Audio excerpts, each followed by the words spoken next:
Close your eyes now. Allow the day to gently fade away.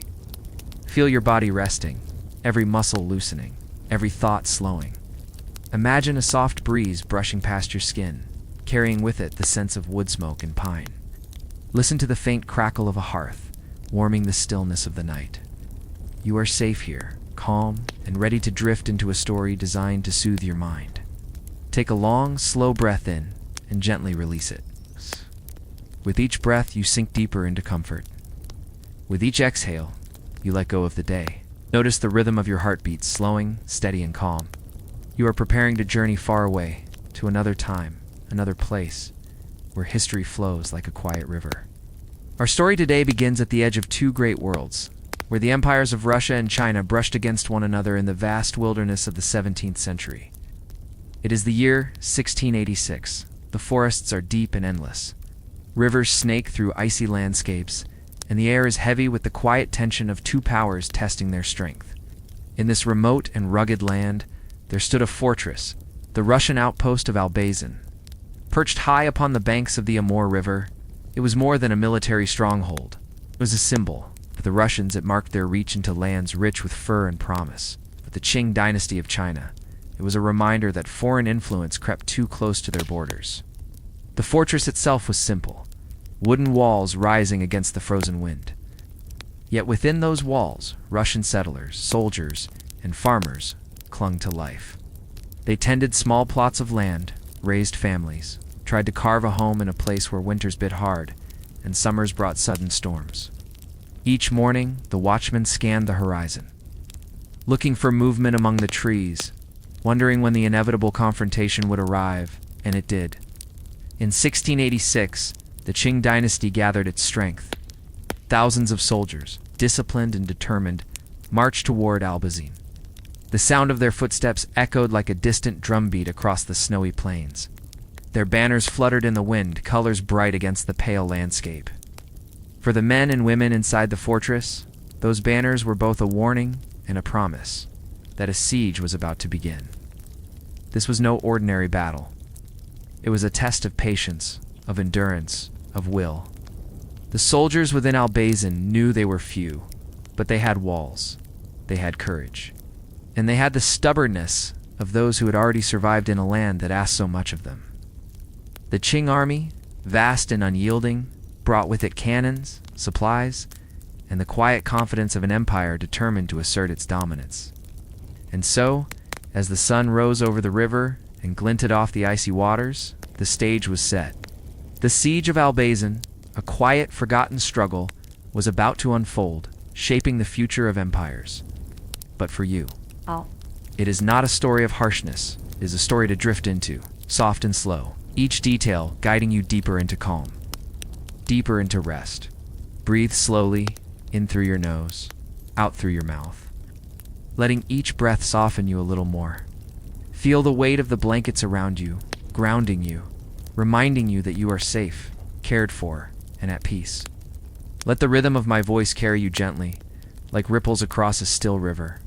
Our story today continues at the Amur River, where the wooden fortress of Albazin stood quietly in the wilderness.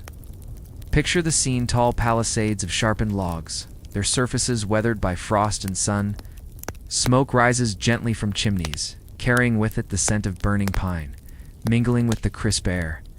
Inside the walls, life continues in small, deliberate motions. Men mend tools, women tend to cooking fires, children play in the hard-packed snow, their laughter muted by the weight of expectation. The settlers knew they were few in number. They were farmers turned soldiers, traders turned defenders, bound together by the shared challenge of survival. Ow! Each day was a balance between ordinary life and readiness for battle. They tilled small fields by the river, storing precious food. They repaired the fortress walls, making sure the timbers were strong enough to withstand cannon fire. At night they gathered around the hearth, listening to the crackling flames, their voices hushed as they spoke of what was to come. Beyond the fortress, the Qing army prepared. Imagine the slow, steady march of thousands of soldiers across the snowy plains, their boots pressing into frost and earth. Horses carried supplies, cannons rolled forward, and banners of red, gold, and green fluttered against the pale sky. The soldiers were disciplined. their armor glinting in the light, their movements precise and sure. To the settlers watching from the wooden towers, this army seemed endless, like the flowing river itself, unstoppable, steady, eternal. The Qing forces surrounded Albazin gradually, setting up campfires that glowed like scattered stars in the night. From the fortress walls, Russians could see the glow, could hear the distant sounds of drums, of voices carried by the wind. It was not chaos, it was methodical, patient, like a great tide slowly rising. And yet within the wooden walls there was no panic. There was tension, yes, but also resilience. The settlers tightened their scarves, drew their coats close, and reminded themselves that they had endured before. The cold had not broken them. Hunger had not broken them. Why should this siege? The river flowed on, calm and indifferent, carrying sheets of ice past the fortress. Above, ravens circled slowly, their wings cutting across the pale winter sun. The land itself seemed to hold its breath, waiting for the first shot, the first clash, the first echo of war. For now, though, it is only stillness. Stillness that stretches like a blanket, wrapping you, calming you, preparing you to rest deeper and deeper. Let your shoulders sink. Let your jaw loosen. Feel the gentle heaviness in your arms and legs. Every breath carries you further away from the noise of the day, guiding you into calm, quiet safety. Imagine you are wrapped in warmth as the story cradles your thoughts and leads you deeper into rest. Our story drifts now to the early days of the siege. The Qing army had arrived in full force, their camp stretching far across the snowy plain. At night, their fires burned in rows, glowing embers like constellations fallen to the ground. The air was filled with the smell of smoke, the faint clatter of metal, and the steady rhythm of drums marking time. Inside the fortress of Albazin, life grew more deliberate. The settlers rationed their food carefully, measuring out portions of grain, dried meat, and root vegetables. They boiled water, melted snow, and baked rough bread in iron ovens. Children were hushed, their games quieted, replaced by the careful listening of footsteps outside, or the soft murmur of voices through the timber walls. At dawn, the Russian defenders climbed to the wooden watchtowers. From there, they could see the Qing banners flapping in the breeze, the soldiers moving like dark streams across the frost-covered fields. The sight was daunting, thousands upon thousands, encircling their small wooden refuge. And yet, there was also a strange beauty in the discipline of the scene. The colors of silk banners, glint of armor, the neat rows of tents stretching across the horizon. When the first cannon fire came, it was like thunder rolling across the river valley. The ground shook, timbers groaned, and smoke filled the sky. The settlers huddled behind their walls, some clutching prayer beads, others gripping muskets tightly in their hands. Children pressed close to their mothers, listening to the echo of battle outside. But when the smoke cleared, the wooden walls of Albazin still stood, damaged, scarred, but standing. The defenders returned fire with their own small cannons and muskets. The sound was sharp, rattling against the wide silence of the wilderness. Shots rang out. Smoke drifted across the snow. And then the stillness returned, broken only by the calls of watchmen and the rustle of winter wind. Day after day, the siege stretched on. The Russians patched their walls, the Qing tightened their lines. Supplies dwindled within Albazin, while outside the vast Qing encampment seemed unshaken, unending. Yet still, the fortress held. It was not only wood and stone keeping it upright, but willpower, stubbornness, and the rhythm of survival: breathe, eat, repair, endure. And as you imagine this, let that same rhythm guide you. Breathe in calm, breathe out tension. Breathe in peace, breathe out the weight of the day. Each cycle carrying you deeper into rest. Now let your eyes grow heavy, as if a soft mist is settling gently across them. Feel your body sinking deeper into comfort, the surface beneath you holding you with quiet steadiness. With every breath you are carried further into the slow rhythm of this story, further into the past. Our story today continues in the heart of that winter siege of 1686. The snow came often, falling in thick, silent curtains, covering both armies in its pale embrace. Outside the walls, Qing soldiers shoveled paths through drifts, their breath visible in the icy air. Elf horses stamped their hooves restlessly, steam rising from their flanks.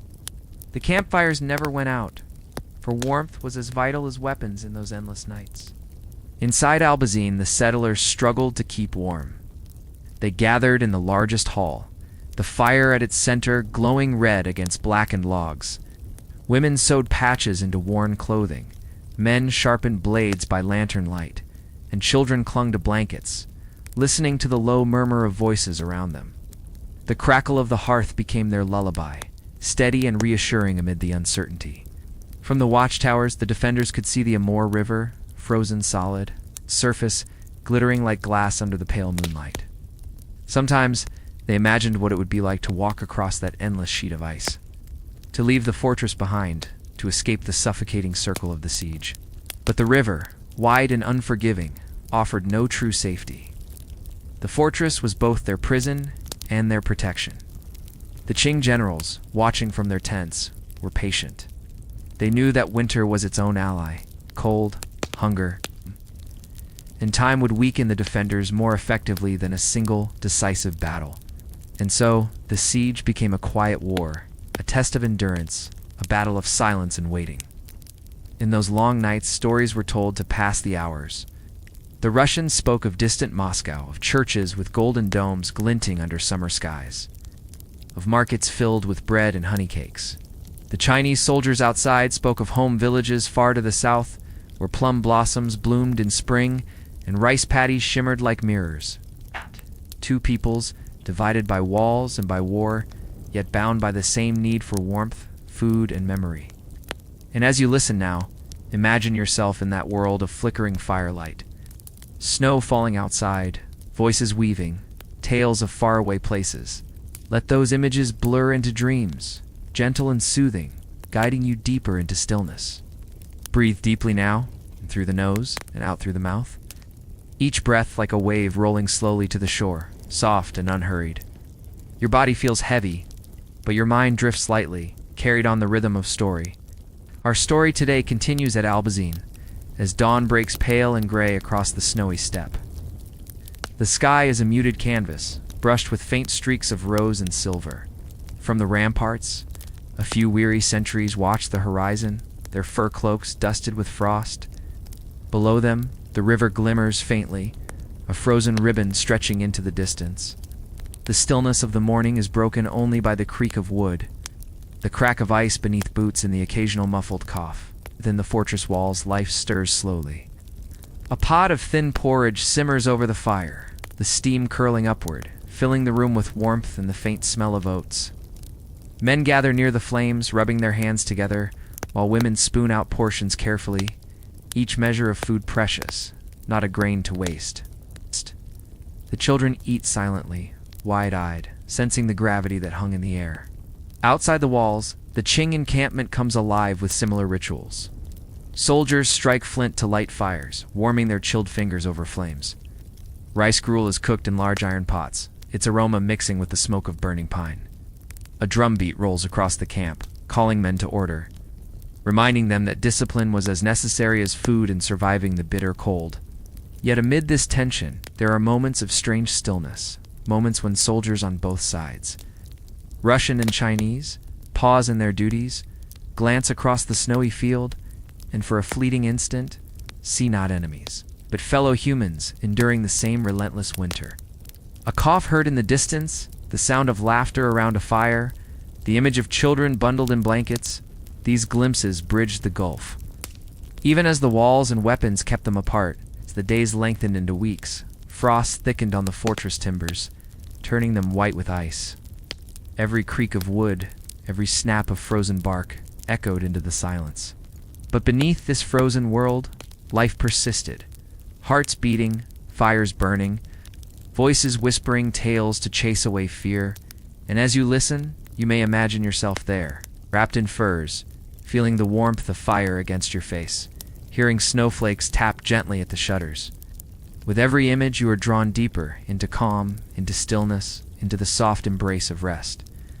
Let your shoulders sink, let your jaw loosen, let your breath grow soft, like snow settling quietly upon the earth.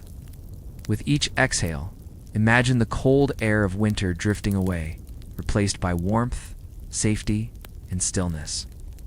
you are here with the story, safe and calm. Our story today continues in the early days of the siege, where silence was a constant companion. The Russian defenders of Albazin had begun to ration their supplies more carefully. Salted fish, dried bread, and grains were measured with deliberate precision. In the stillness of the storehouse, each sack of flour seemed to breathe a little sigh when opened, releasing the faint, dusty scent of wheat. A slice of bread was not merely food, it was life preserved for one more day, a piece of tomorrow held in hand. Meanwhile, the Qing soldiers outside had their own challenges. Though their numbers were greater, they too fought against hunger and cold. Wagons laden with supplies trudged slowly across frozen roads, drawn by oxen whose breath steamed in the icy air. Soldiers sharpened their spears, checked their bows, and mended boots worn thin from patrols.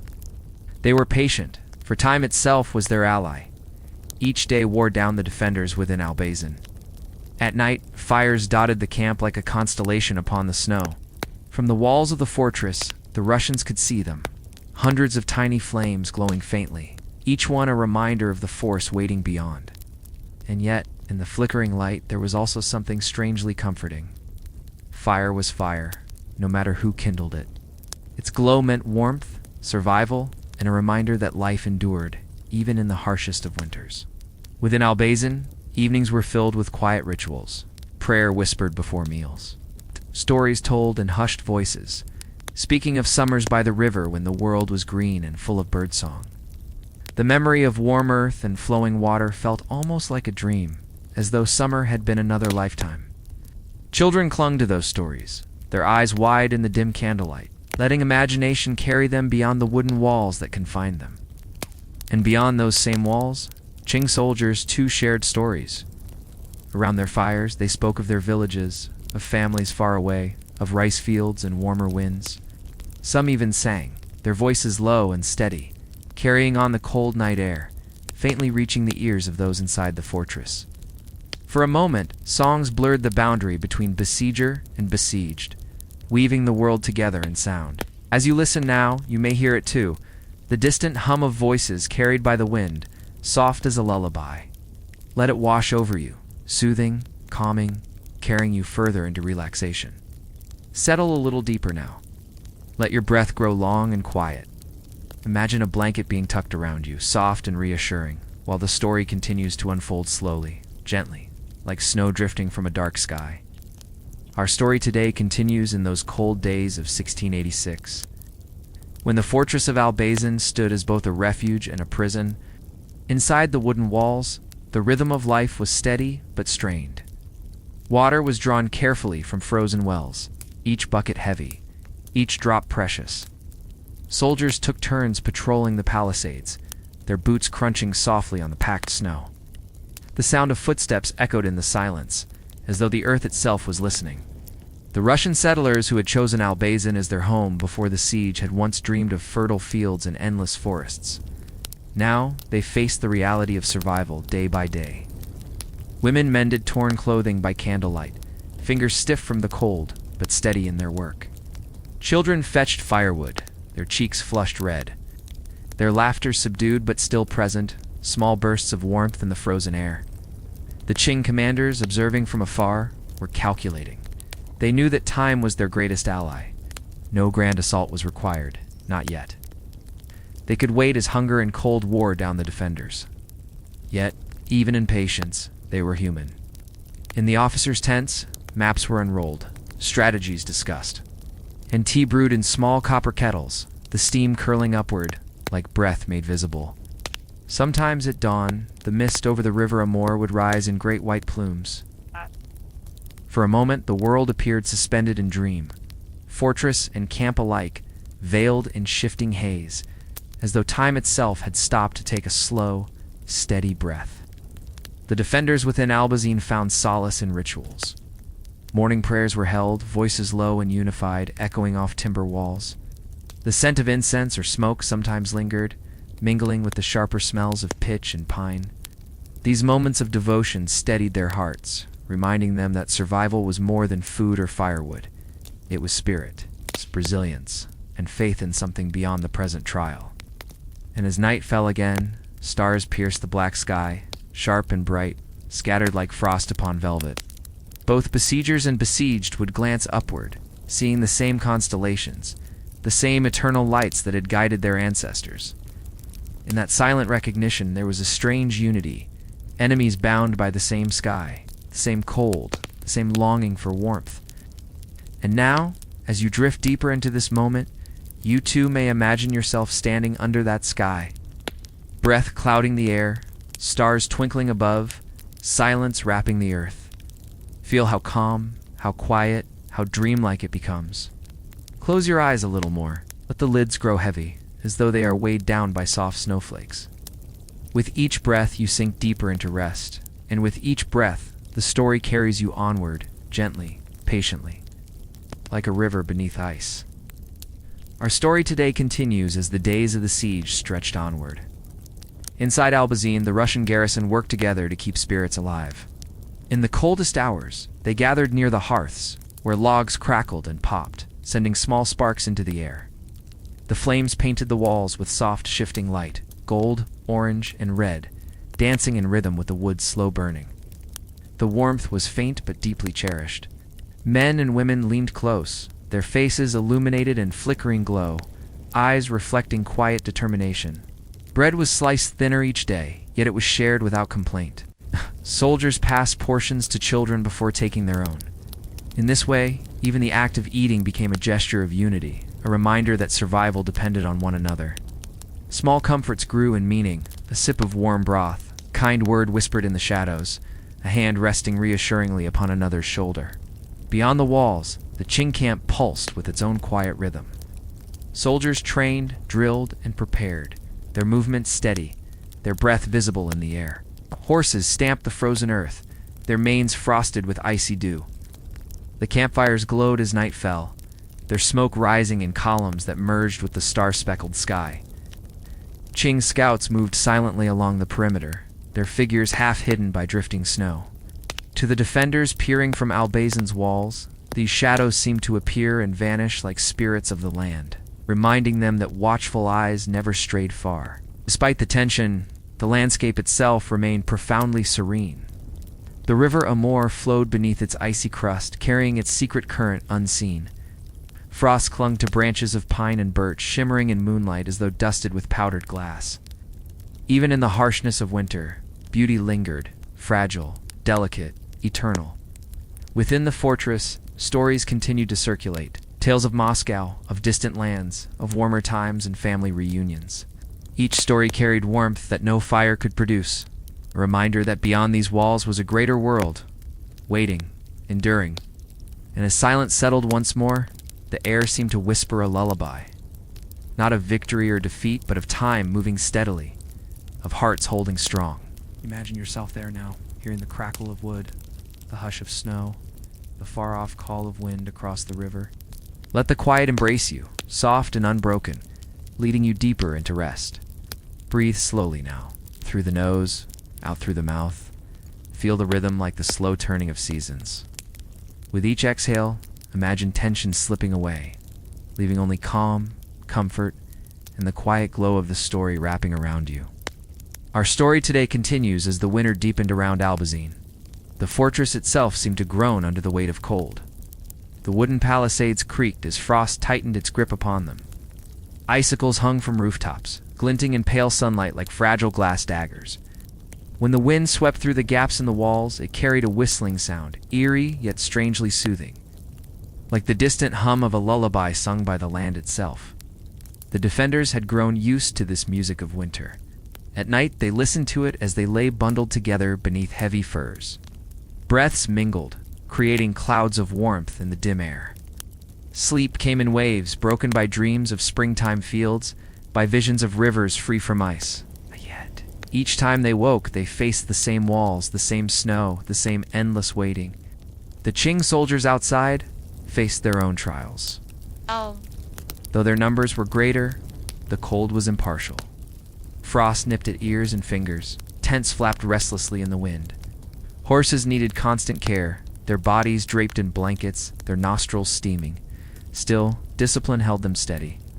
Drums sometimes beat softly in the distance, a reminder of order, a sound both steadying and ominous to those listening within Albazin's walls.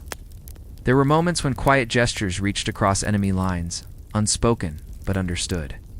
A soldier on the wall might watch as a Qing rider paused to feed his horse, patting its neck with tenderness. In turn, a Qing scout might glimpse a Russian mother huddled near the fire with her child, wrapping a shawl around small shoulders. For brief instants, humanity bridged the divide, reminding both sides that beyond the struggle lay lives bound by the same need for warmth, food, and care. The days rolled on, marked by sameness and survival. Yet within that monotony, there was a rhythm, the carrying of water, the splitting of wood, the mending of clothes.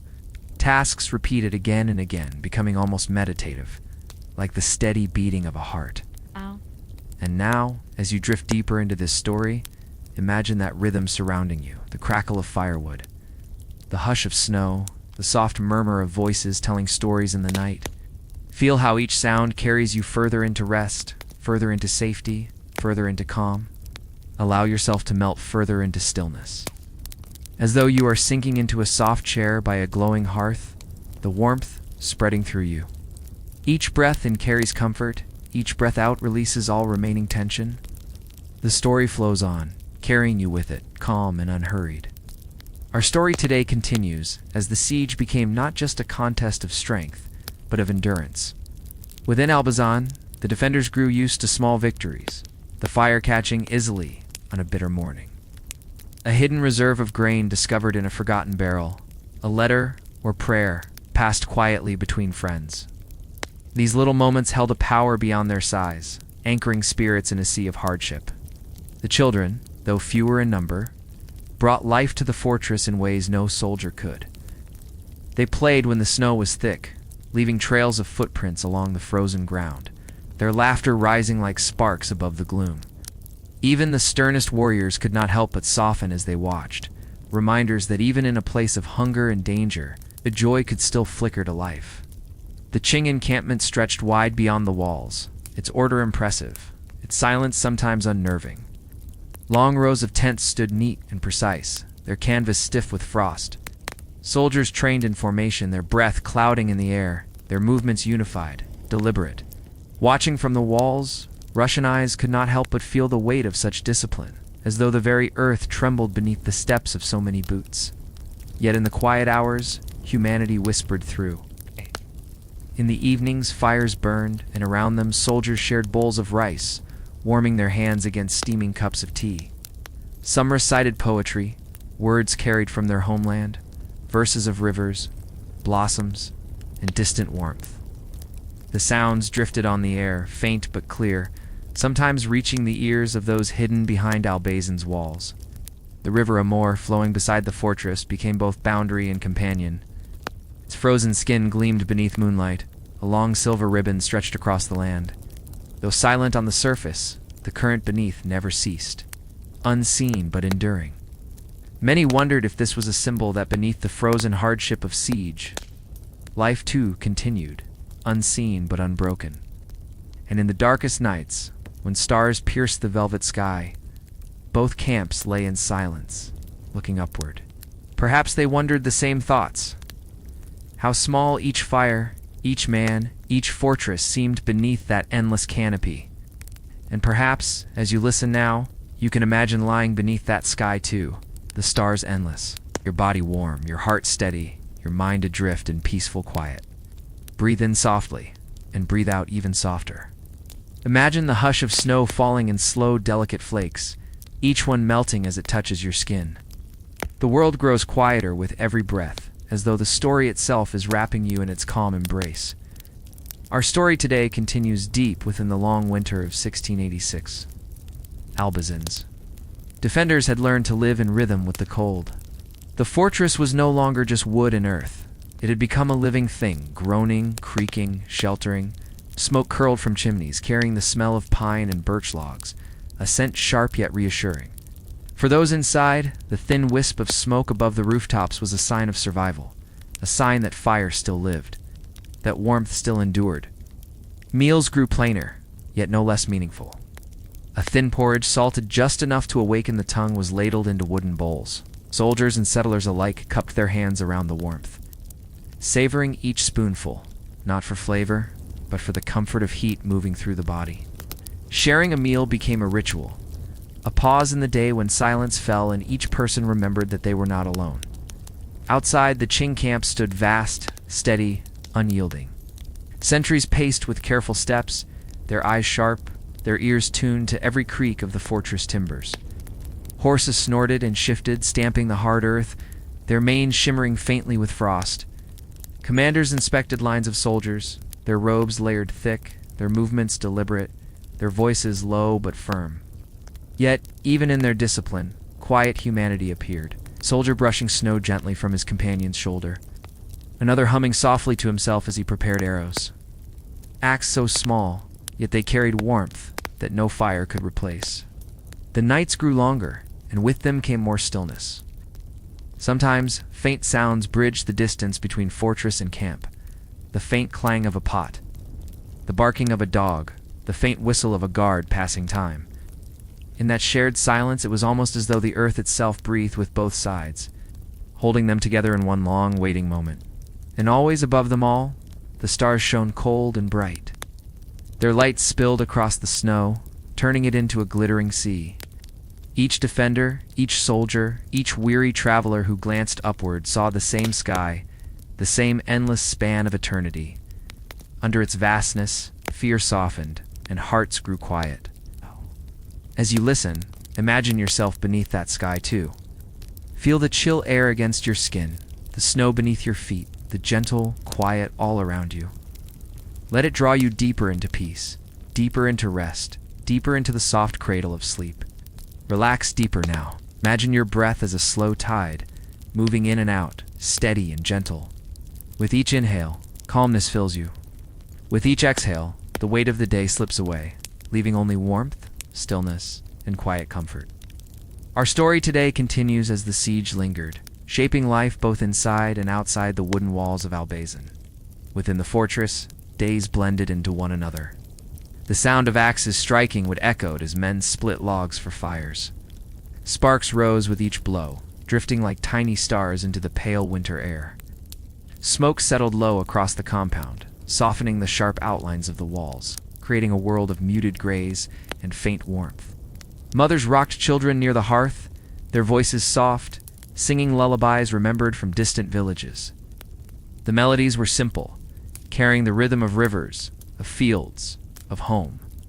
Soldiers listening nearby felt a deep ache in their hearts, reminders of their own families, far away, waiting, wondering.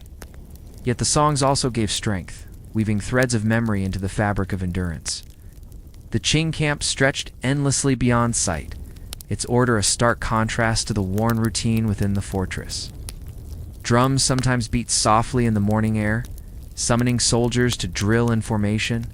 The sound rolled across the snowy plain like a heartbeat, steady, inevitable, unyielding.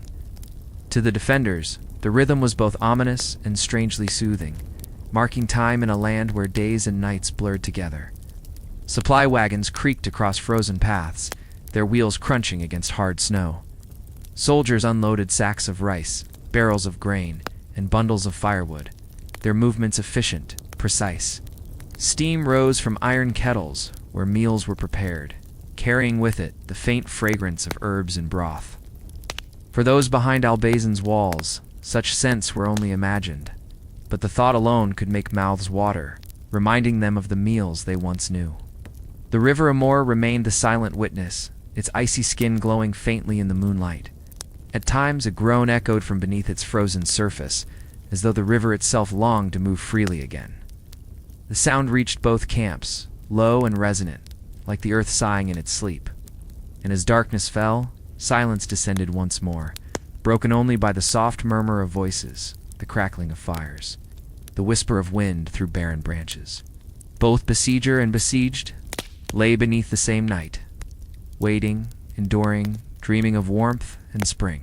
Now, as you listen, imagine yourself drifting into that silence too. The fires glowing faintly in the distance, the snow shining under stars, your body safe, warm, and resting deeply. Breathe gently now. Let the air flow in like a soft breeze, and let it leave you like a slow whisper. With every exhale, your body grows lighter, softer, more at peace. You are drifting into the story, safe and calm, carried by its rhythm like a leaf floating on still water. Our story today continues with the quiet endurance of those caught in the siege. Inside Albazin, the defenders began to measure their strength not by battles fought, but by days endured.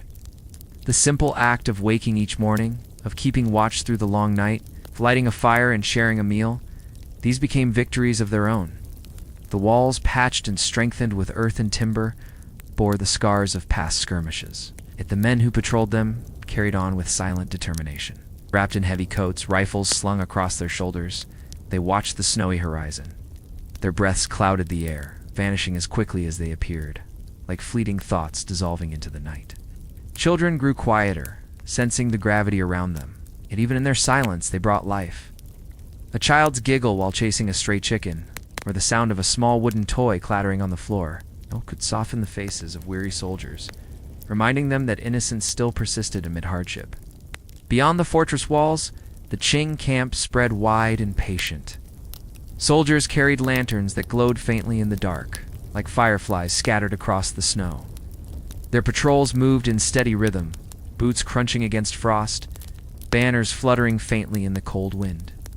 The watchfires burned all night, their smoke drifting skyward in pale ribbons, blurring into the star-filled sky. At times, silence was broken by distant voices, songs rising from the Qing campfires, steady and low. Though the words were foreign to Russian ears, the melody carried a familiar yearning. For home, for warmth, for the touch of spring. Those within Albazin listened in stillness, hearing in those songs not the voice of an enemy, but the voice of another human heart. The Amur River stood frozen between them, vast and unmoving, a mirror of the siege itself. Yet beneath the ice, currents continued to flow, unseen but unceasing, a reminder that life persisted even when hidden. Many wondered if they too were like that river, silent on the surface, but carrying strength deep within. And so the days stretched, measured not in victories or defeats, but in breaths, in heartbeats, in the quiet resilience of waiting. As you listen now, imagine that same resilience flowing through you, steady, quiet, unbroken. Each breath, a moment of survival. Each exhale, a release into calm. Settle deeper now. Your shoulders loosen, your arms rest heavy, and your mind begins to soften like snow falling gently on the earth. The quiet rhythm of breath carries you inward, into the story once more, where time moves slowly and every sound feels hushed. Our story continues as the siege stretched on into the heart of winter. Within the fortress of Albazin, the rhythm of daily life became ritual. Men and women rose with the pale light, stoking fires that crackled with warmth against the bitter cold. The smoke curled upward through chimneys, carrying with it the comforting scent of burning pine. This was the heartbeat of the settlement, the thread that tied them together. Food grew scarce, yet every meal was shared with care. Bowls of broth were passed from hand to hand, and each sip was taken slowly, gratefully, as though savoring not just nourishment, but the endurance it represented. Bread, dark and heavy, was broken into smaller and smaller pieces, each crumb carrying the weight of survival. At night, stories were whispered by firelight.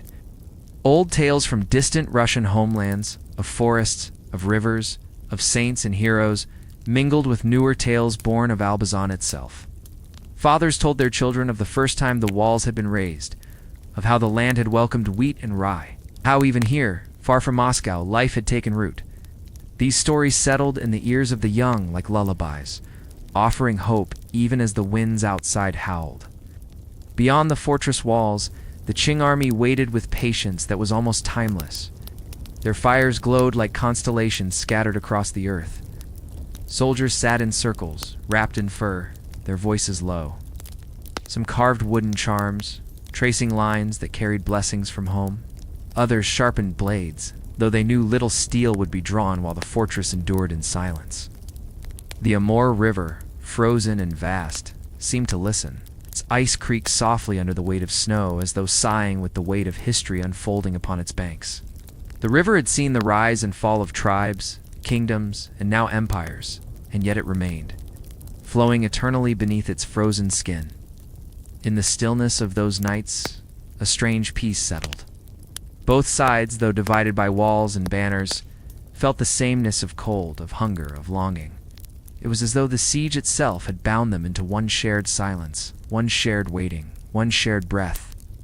And as you drift now, let that breath become your own, a rhythm that soothes, a current that carries you deeper into calm. Breathe gently now. Allow your eyelids to grow heavy, your thoughts to soften like candle flames flickering low. You are safe, resting as the story drifts onward, guiding you deeper into calm. Our story today continues in the heart of the frozen winter of 1686, inside Albazin. The fortress walls creaked with the weight of ice and snow. Icicles clung like crystal daggers to wooden beams, glimmering in pale moonlight. Every sound was amplified, the crunch of boots on frost, the echo of distant coughs, the faint murmur of prayers whispered in darkened corners. Time itself felt slowed, stretched thin by the cold. And yet, within this hardship, resilience blossomed. Families gathered close, wrapped in fur and wool, sharing warmth from body to body. The flicker of firelight danced across weary faces, painting them with a golden glow that reminded all who saw it that hope had not been extinguished. Russian priests carrying icons of saints moved quietly through the halls, offering blessings to the sick, to the hungry, to the fearful. Their chants were low and steady, like a lullaby carried through stone and timber. The sound mingled with the crackle of fire, creating a strange harmony that soothed even the most restless hearts. Outside the fortress walls, Qing commanders studied the silence. Their camp, sprawling along the frozen earth, was alive with its own rituals. Soldiers warmed their hands at bonfires, their breath rising in clouds like tiny ghosts into the winter night. Horses, blanketed and patient, pawed the frozen ground, their steady presence a reminder of the strength waiting to be unleashed. The siege had become less about weapons and more about time. Days folded into nights, nights into days, until they felt inseparable. Both armies, though divided by distance and duty, shared the same rhythm, the rhythm of waiting. And in that waiting, small moments of connection flickered. A hunter from the Qing side left offerings of dried fish along the edge of the forest. Food meant perhaps for foxes or birds, but sometimes found by desperate eyes within the fortress. Likewise, a Russian villager once left a carved cross, buried lightly in the snow, discovered days later by curious hands who studied it with wonder. In the vast tapestry of war, these gestures were tiny, fragile threads, yet they shimmered with the possibility of understanding. The Amur River, quiet and eternal, bore witness. Beneath its ice, water still moved, carrying the promise of spring, carrying the whisper that even the harshest winters eventually yield. And as you breathe with the river's rhythm, let yourself sink into its gentle current, safe, calm, drifting deeper into rest. Settle once more, feel your body grow heavier, as though sinking into soft blankets of snow. Each breath carries you further inward, into the heart of quiet stillness. Our story today continues at Albazin, where the snow fell endlessly, layering the fortress in silence. Inside, the rhythm of life slowed to the pace of survival. Bread was scarce, water drawn from melted snow was rationed with care, and every scrap of warmth was treasured. Children huddled near hearths, their cheeks flushed with firelight, their eyes wide with a mix of fear and wonder at the world outside. Their laughter, when it came, was fragile but luminous, a sound like bells cutting through the stillness of siege. The Russian defenders, though weary, found strength and ritual. Each morning, bells tolled softly within the small chapel of the fortress. The sound, muted by frost, carried into the sky, a gentle reminder of devotion and perseverance. With every prayer, hope was renewed, even when rations dwindled and sickness pressed in. Beyond the walls, the Qing soldiers maintained their watch. Fires dotted their encampment like constellations fallen to earth. Officers traced lines in the snow, mapping strategies, while scouts ventured into the forests to gather wood or hunt game. Their breaths, steaming in the cold, mingled with the sound of axes striking frozen bark. Yes. Even in stillness, preparation hummed beneath the silence. At night, both sides gazed upward at the same stars. The northern sky glittered with brilliance, each constellation sharp against the velvet dark. Perhaps a Russian soldier, shivering against the timber of the walls, Oh, whispered to himself of home, of distant fields and warm hearths. At the same time, a Qing warrior, reclining near the embers of his fire, might have thought of family far to the south, where snow did not bury the earth so deeply. Two men, worlds apart, yet both held by the same sky, the same longing. The Amur River lay frozen, but beneath its hard shell, currents flowed steadily. Like time, unseen but unstoppable. Like life itself, carrying seeds of change. The river's song, silent yet eternal, seemed to promise that the frost could not last forever. And so, within Albazin and beyond it, life endured.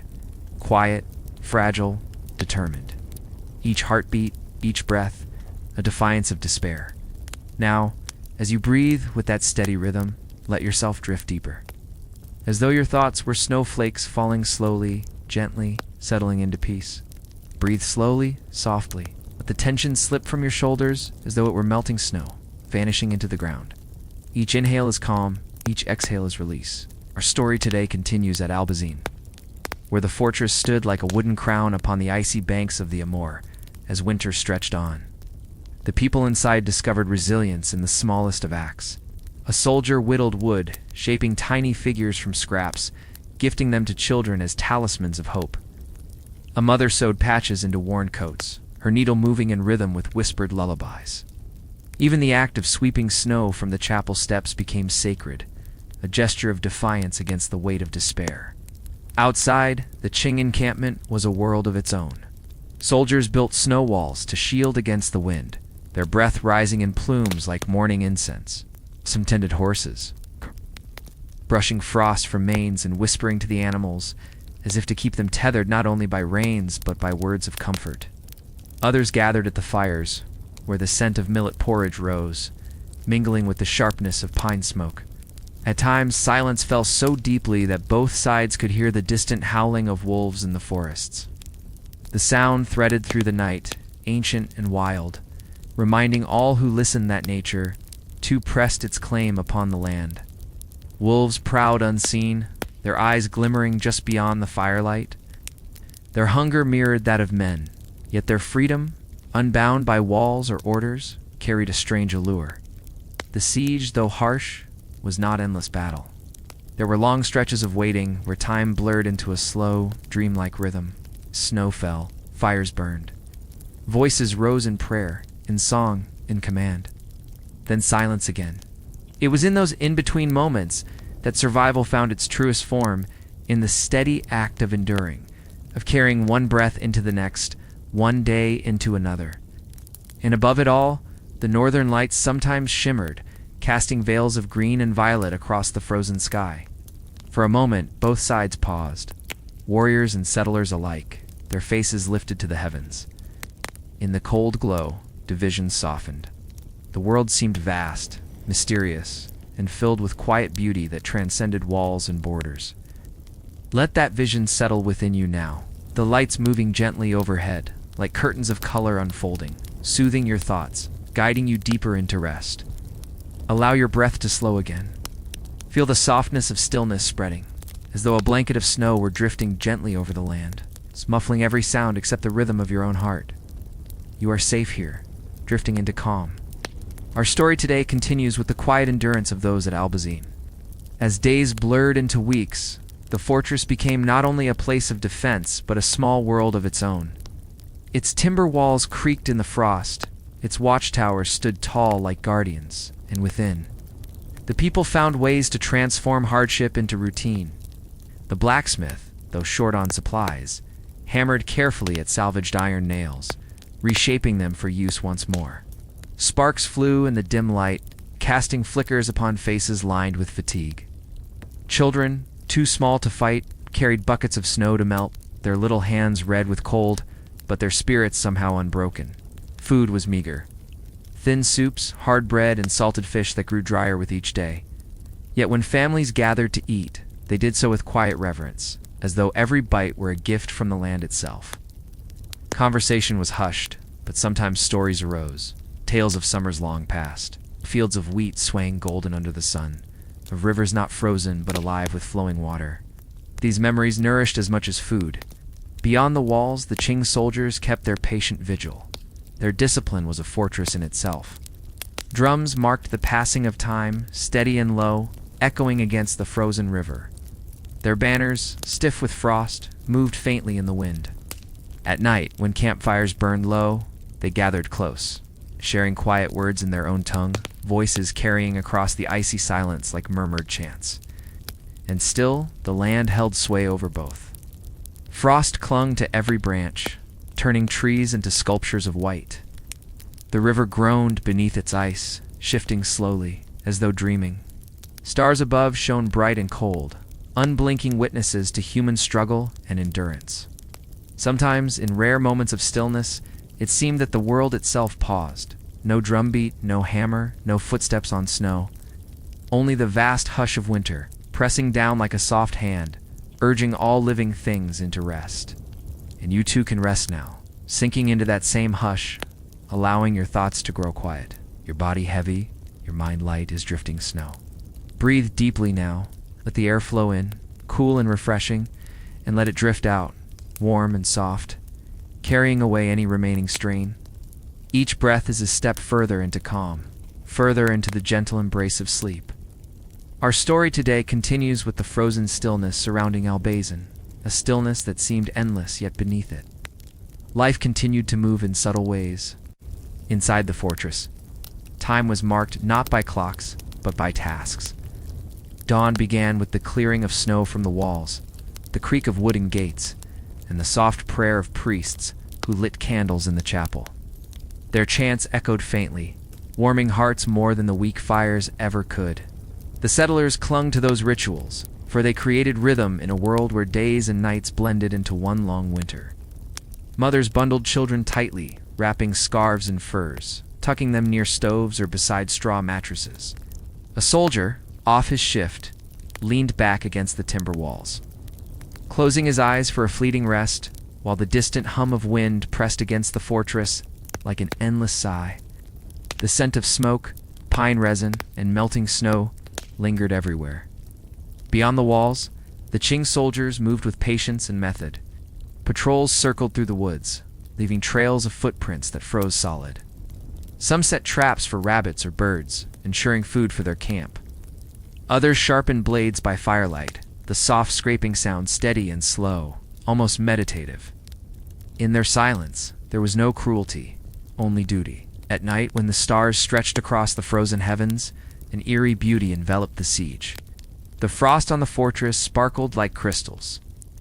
The river's surface glistened, reflecting moonlight like a mirror of silver.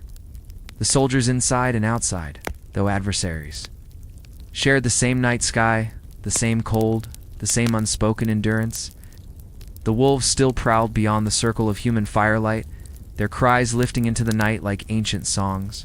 Each howl was long, mournful, yet strangely comforting, a reminder that in this vast wilderness, men were not alone. And so, night by night, Albazin remained, a small ember glowing against the expanse of winter. Every heartbeat within those walls, every step in the snow outside them, was a thread woven into the tapestry of survival. Let yourself sink into that tapestry now. Your breath, the rhythm, your body, the thread, weaving gently into rest, into peace, into quiet that holds you softly. Close your eyes for a moment longer. Notice how the world within you grows quieter. Each exhale is like the drifting snow, light, gentle, and silent as it settles on the earth. Each inhale is like the cold air filling your lungs, crisp and calming, reminding you that you are alive, safe, and at ease. Our story today continues at Albazin, where the passing of time felt as though it were measured not in days, but in the cycles of cold, hunger, and hope. The fortress itself became a character in the tale, its logs darkened by frost, its gates stiff with ice, its towers standing stubbornly against the wind. To those inside, it was more than wood and stone. It was a companion, a guardian, a fragile but loyal shield against the vastness beyond. Every creak of its timbers was like a whisper, every echo a heartbeat. Daily life, though harsh, was anchored by resilience. Children played small games, drawing patterns in the frost on windows, their laughter muffled but precious. Women boiled snow in iron pots, their hands reddened by the chill but steady with care. Men sharpened tools, mended roofs, and repaired walls, each act both survival and ritual. Beyond, in the Qing camp, life was also measured in rhythm. The sound of drums rolled low through the trees, steady as the pulse of the earth. Soldiers practiced their formations, their boots crunching the frozen ground in unison, breath misting like smoke. Their leaders spoke in calm tones, strategizing not only with weapons, but with patience, knowing that the cold itself was an ally. Some nights, when the wind softened, faint voices could be heard across the frozen distance. A hymn rising from within the fortress might mingle with the murmured chants of Qing sentries. Two songs, two languages, yet both carried the same essence: endurance, devotion, the longing for home. Above them, the stars blazed fiercely. The Milky Way stretched like a pale river across the night, echoing the Amur below. Shooting stars sometimes flared, brief strokes of light cutting across eternity. For an instant, eyes lifted from fires and walls, following those streaks with unspoken wishes. Perhaps for peace, perhaps for warmth, perhaps only for another dawn. And dawn always came, pale and quiet, brushing the snow with faint color. It was enough. Enough to continue, enough to endure, enough to carry on the story of Albazin, one breath, one heartbeat at a time. Now let that steady rhythm guide you like dawn itself, gentle, quiet, inevitable, into deeper rest. Take in one more slow, deep breath. Hold it gently for a moment, and then let it drift away like mist across a frozen river. With each breath, you feel lighter, softer, more at ease, as though you are resting beneath a heavy quilt in a warm cabin, far away from worry. Our story today continues as the siege of Albazin lingered, wrapped in the silence of endless winter. The defenders found strength in prayer. Each day, the chapel flickered with candlelight, the wax dripping slowly, like time itself melting into memory. The priest's voice carried softly through the hall, his words blending with the crackle of firewood and the sighs of weary listeners. Though food was scarce and illness crept through the walls, faith remained a steady flame, warming hearts in ways the body could not always feel. Outside, the Qing encampment grew into its own village of endurance. Snow huts were built alongside tents packed tightly for warmth. Horses were blanketed, their breaths forming halos of frost in the dark. Even here, life continued beyond the watch of war. Children of camp followers played in the snow, their laughter rising faintly like birdsong over the still air. For a moment, one might almost forget the fortress and the battle, and simply see humanity surviving winter side by side. The land itself seemed alive. Trees groaned beneath the weight of snow, icicles chimed faintly when winds shook branches, and the frozen Amur cracked and moaned as pressure shifted beneath its icy crust. To some, it sounded like distant thunder. To others, like the voice of the river itself, reminding all that they were but guests upon its banks. At night, when fires dimmed and silence deepened, the moon illuminated the world in silver. Footprints stretched across fields like faded lines. Paths of men and animals mingled into one story upon the snow. The wolves still sang their mournful songs from the forests, their cries weaving with the creak of trees and the sigh of wind, creating a lullaby that was both eerie and strangely soothing. In those hours, when sleep was scarce and time felt endless, people whispered to themselves. Russians spoke of home, distant villages, fields of rye, the warm embrace of hearths long behind them. Qing soldiers dreamed of the south, where the air was softer, and winter never bit so deeply. Different lands, different lives, but the same yearning for comfort, for peace, for warmth. And as the stars looked down, silent and eternal, it seemed they were witnesses, not to a war, but to a gathering of souls enduring the same night together. Now, let yourself sink into that night, into the vastness, the quiet, the shared stillness. Let the weight of the world lift as you drift further, deeper, into calm. Let yourself drift once more. Hail deeply, softly, and then release it slowly, as though you were exhaling a wisp of fog into the cold night air. Feel the calm in your chest, the heaviness in your limbs, the quiet spreading through every part of you. Our story today continues at Albazin, where the snow still lay deep. and the people within the fortress carried on with steady resilience. The settlers had learned to adapt in small ways. Water barrels, once frozen solid, were broken with axes, and ice chunks melted carefully by the fire. A single candle was shared between families during the darkest nights, its flame guarded like a treasure. Children gathered near it, their eyes wide, their fingers outstretched to catch just a breath of warmth. The glow painted their faces gold, a fragile sun in the heart of winter. Men stood watch upon the walls, wrapped in furs stiff with frost. Their breath froze on their beards, their eyelashes clumped with ice, yet they kept their vigil, gazing across the white expanse at the distant campfires of the Qing. From time to time, a faint sound drifted across the low beat of a drum, the bark of a dog, the quiet hum of voices. It was a reminder that though the fortress seemed isolated, they were never truly alone. Meanwhile, in the Qing camp, life continued with its own rhythm.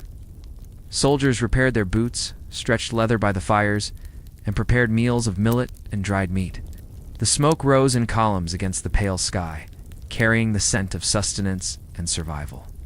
Officers wrapped in thick robes walked the rows, speaking softly, encouraging their men to endure.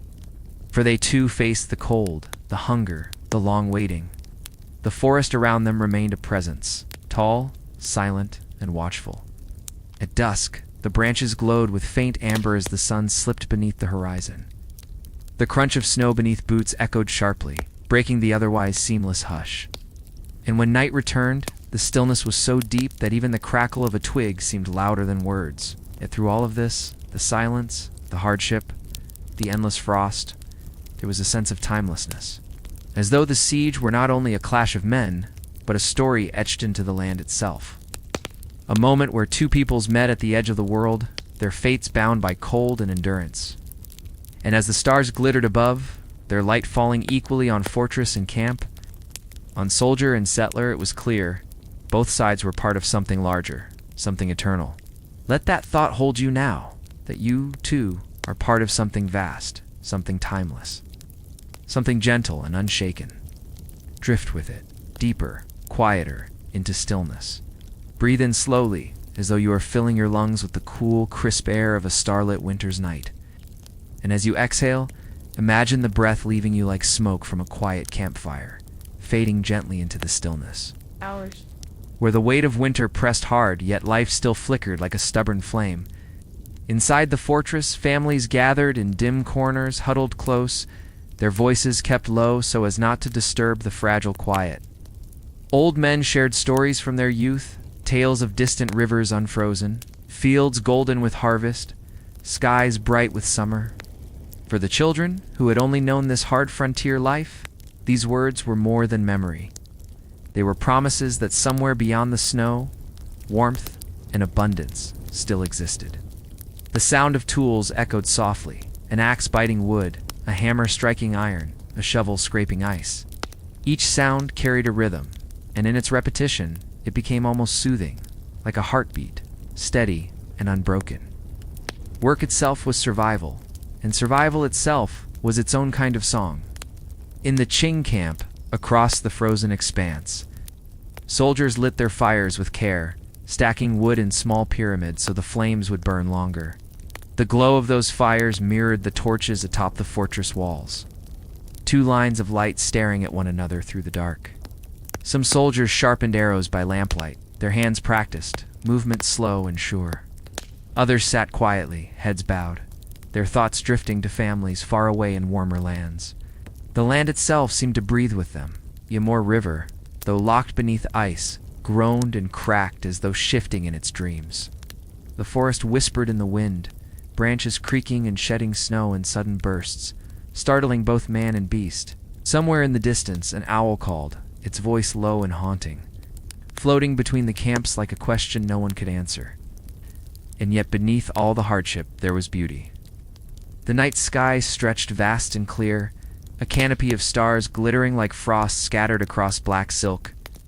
Sometimes the aurora would shimmer faintly, green veils moving like dancers, flowing from horizon to horizon. For a few precious moments, soldiers on both sides forgot their struggle, their eyes lifted in awe, bathed in the gentle light of the heavens. That same light now rests upon you, soft and infinite. Imagine it wrapping around you like a warm cloak, easing your body, quieting your thoughts, guiding you ever deeper into rest. Let your breath move gently now, in and out, as steady as the flow of a hidden river beneath the ice. You feel the calm spreading through your body, the heaviness in your arms and legs, as though you too are sinking into the stillness of winter. Our story today continues at Albazin, where winter's grip seemed endless, and yet the people within the fortress discovered ways to endure.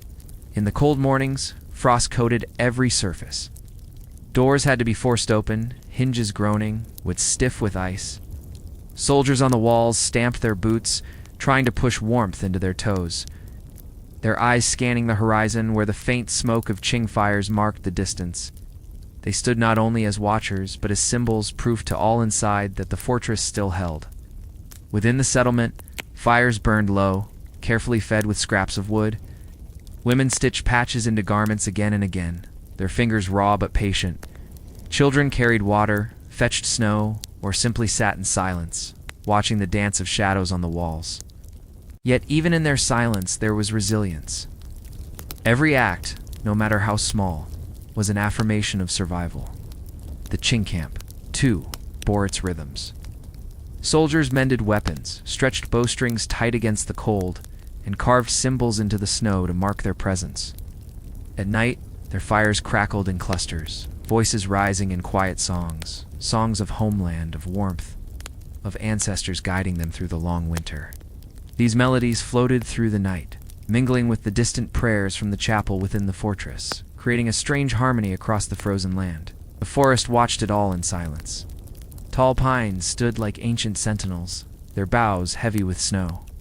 The ground beneath them was thick with frost, every footstep crunching, every branch brittle. Sometimes deer emerged from the shadows, their bodies lean, their movements cautious. Hunters on both sides watched them, torn between reverence and hunger. And always, the river whispered beneath its icy shell. At times it groaned, at times it cracked, but always it flowed unseen, carrying with it the timeless rhythm of nature. It reminded all who listened that seasons changed, that ice gave way to water, that no winter could last forever. Now, as you hear this story, let the river's steady current guide your thoughts. Imagine it carrying away your worries, flowing smoothly into the distance, leaving you quiet, weightless, and at peace. Take a long, slow breath in, and let it out with ease. Feel the heaviness in your eyelids, as though they too are weighed down by the gentle snow falling over the steppe. The story carries on, soft and steady, like the rhythm of your breathing. Our story today drifts further into the days of the siege, and survival became not only a matter of food and fire, but of the spirit itself. Inside Albazin, the sound of prayer became a constant thread. Each morning bells were struck, their dull chime echoing across the frost, summoning the weary to gather. Wrapped in furs, soldiers, women, and children stood together, their voices rising in hymns. Their breath, white in the air, became almost visible prayer, clouds drifting upward. The sound was carried by the wind, seeping even into the ears of the besieging camp. For the Qing soldiers, those voices seemed ghostly. Yet, in their own camp, they too sought strength and tradition. Shamans sometimes traced patterns in the snow, whispering to the spirits of the land, asking for favor, asking for endurance. Paper charms were burned, their ash drifting upward into the cold night, a mirror of the fortress's hymns. Two peoples, divided by walls and by war, still reached upward in the same way, bound by the quiet longing for survival, for purpose, for peace. The nights were long, too long. Stars shimmered above, endless in their brilliance, yet merciless in their cold reminder of how small and fragile human life seemed. Both within the fortress and without, men huddled together around flames, telling stories of home, tales of warmer lands, of children left behind, of rivers unfrozen, and fields full of grain. These stories were more than words. They were warmth of their own kind, warmth that kept the heart alive when the body ached. And in the silence between the tales, the crackling of fires and the sigh of wind filled the space. Sometimes wolves howled in the distance, their voices wild, echoing across the snowy plain. For some, it was a sound of fear. For others, a reminder of resilience, of creatures who thrived in the harshest of winters.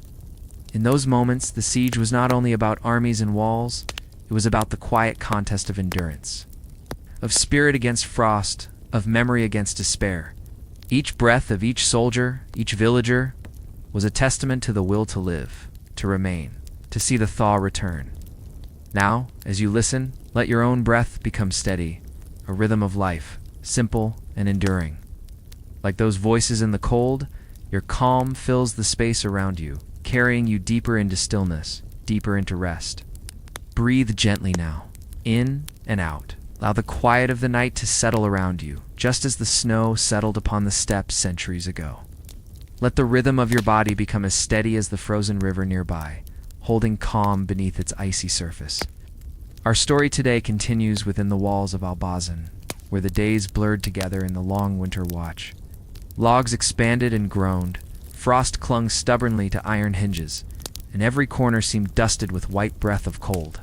Yet inside, there was life. Women tended the fires, boiling thin soups from what little they could find.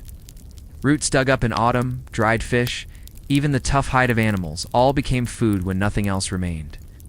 The smell was faint, not hearty, but it was enough to keep hunger at bay for another night. The soldiers rotated their watch carefully. High upon the walls, wrapped in furs, they kept their eyes on the horizon. Their breath steamed against scarves, freezing into crystals that clung to eyelashes. At times, the silence of the enemy camp was more unnerving than noise. Torches flickered, but the soldiers outside were quiet, as if the snow itself swallowed every footstep, every whisper. Still, there were moments of strange beauty. Sometimes the aurora would shimmer faintly, green ribbons trailing across the night sky. Soldiers would stop, gazing upward, forgetting for a brief moment that they stood in the grip of a siege. It was as if heaven itself reminded them of vastness, of wonder, of things greater than walls and battles. In the Qing camp, too, men looked skyward. They whispered stories, some saying it was a sign of heaven's gaze, others claiming it was the restless spirits of the land. Yet whether awe or fear, it kept them silent, humbled under the celestial display.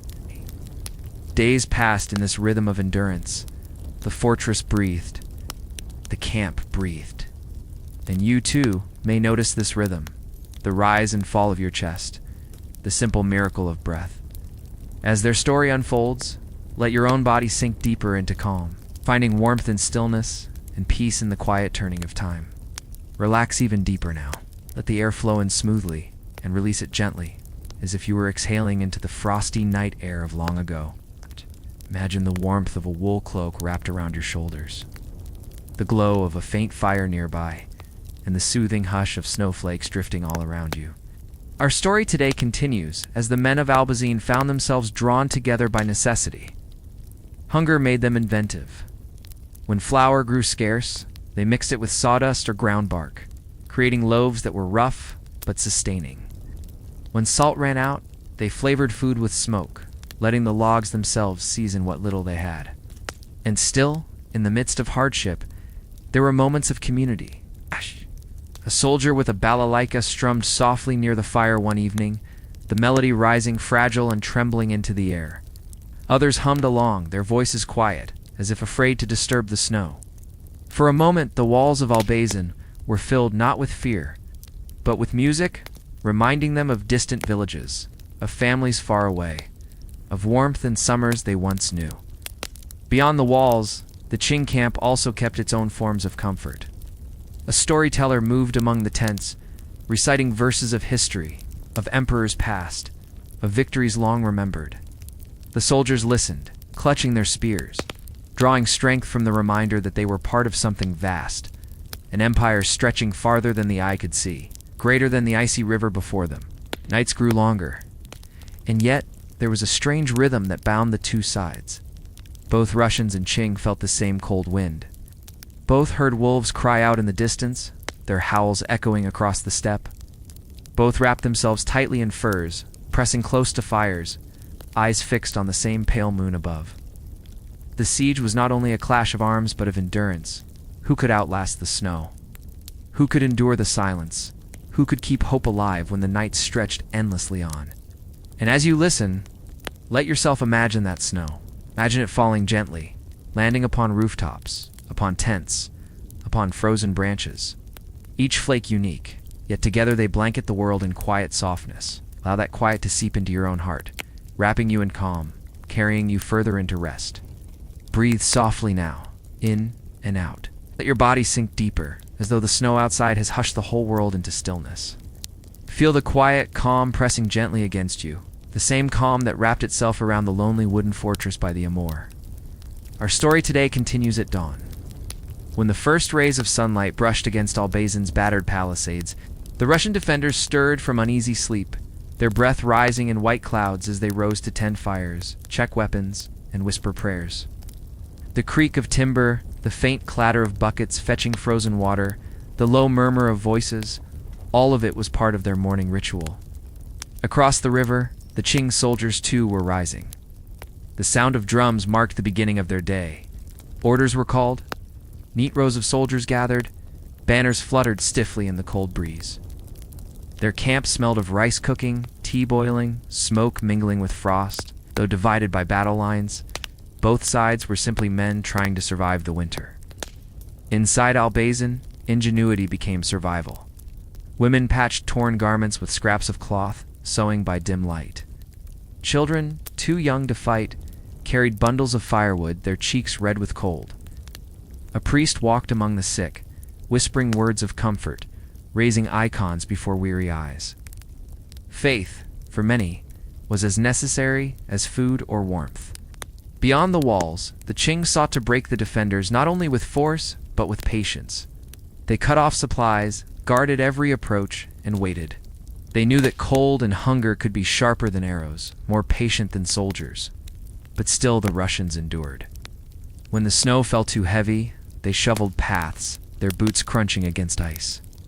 When the winds howled, they leaned into one another for warmth. And when despair threatened to grow, they reminded themselves of their cause, the defense of a foothold far from Moscow, but precious nonetheless. The Amur River flowed quietly nearby, frozen in places, glistening like glass under the pale winter sun. Both camps looked upon it, knowing that spring would come eventually, melting the ice, opening paths, and bringing change. Until then, every sunrise was both a victory and a reminder of the long road still ahead. And so, as you listen, let yourself imagine the frozen river. Imagine its silent surface, the way it reflects the sky, unbroken and serene. Let that stillness spread into you as if you yourself were standing by its edge, watching the light of morning dance across endless white. Settle deeper now. Let your shoulders loosen, your jaw unclench, your breath become steady and slow. Imagine the soft rhythm of snow drifting down, each flake landing without sound, until the world feels wrapped in a blanket of white. That same quiet covered the fortress and the camps during those long days of waiting. Our story today continues with the small routines that gave life shape during the siege. Inside Albazin, every task was a ritual. Firewood had to be rationed carefully, each log chosen with care, each spark of flame treasured. Buckets of water, often frozen solid, were cracked with iron tools and carried to kitchens where thin stews simmered. Even the act of eating became ceremonial, a spoonful at a time, shared, savored, never wasted. In the evenings, voices gathered in the chapel.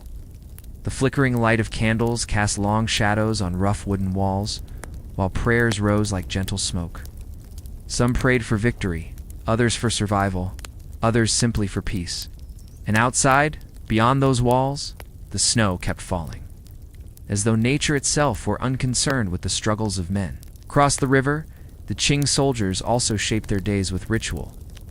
Archers strung their bows and practiced in silence, their movements precise, their arrows sharp. Cavalry tended to their horses, brushing snow from manes, feeding them what little grain they had stored. Officers walked among the men, speaking firmly but quietly, their presence steadying hearts, wearied by the cold. There was little fighting during those frozen weeks. The land itself was too powerful an opponent. Instead, the contest was endurance. And endurance was built upon rhythm. Rise, eat, train, guard. Sleep, repeated endlessly beneath a pale, unchanging sky. Sometimes, when the wind was calm, the men of Albazin could hear faint sounds from the Qing camp, the thrum of a drum, the neigh of horses, the call of voices carried across the ice, and perhaps on still nights, the Qing too could hear the soft toll of the Russian chapel bell, or the distant singing of soldiers huddled close to fire. The river, though frozen, connected them. Its surface gleamed beneath moonlight, a ribbon of white stretching endlessly. Both sides gazed upon it, perhaps thinking of home, of journeys taken, of paths yet unknown. As you rest here, imagine standing upon that river. Feel the firmness of the ice beneath your feet, strong and silent. Hear the faint creaks and murmurs of water hidden below, moving slowly, patiently, waiting for spring. Let that patience guide you deeper into calm. Breathe gently now. Allow the air to move in, cool and refreshing, and drift out, warm and soft. Feel your body settling as though you are wrapped in the same stillness that once blanketed the Amur Valley in winter. The snow's silence was the same silence that bound both besiegers and defenders in their long vigil. Our story today continues with the small sparks of humanity that glowed even in the bleakest days. In Albazin, children, though few, brought life into the wooden fortress. Their laughter, faint though it was, could be heard chasing through corridors, reminding weary soldiers of warmth beyond battle. They played with carved wooden toys, crude but treasured, or made games out of sticks and stones, their imaginations brighter than any candlelight. For the soldiers, such sounds were like medicine. They were reminders that life continued, that there was reason to endure. Each child represented a thread connecting this distant outpost to villages and families far away. And in those moments, men who had faced battles and storms alike felt their hearts soften. Outside in the Qing camp, there were also moments of warmth. Soldiers wrote letters home by firelight to families waiting in far-off provinces. Their handwriting shaky from the cold, their words often simple: "I am well. I miss you. Pray for me." These letters, when carried back to the heart of China, would remind loved ones that their sons stood at the edge of empire, under the shadow of distant skies. Both sides told stories in the night. Around Russian fires, tales of Moscow, of wide rivers and golden domes, drifted among the men. They spoke of hunts in thick forests, of winters endured with friends, of songs sung in taverns. In the Qing tents, soldiers recited poems of ancient dynasties, of emperors and scholars, of victories carved into memory. Storytelling was their shared act, though divided by tongue and culture, binding them to something older than war. The need to remember, the need to dream. Above them, the stars stretched wide and cold. Night after night, constellations turned in silence, indifferent to struggle, timeless and eternal.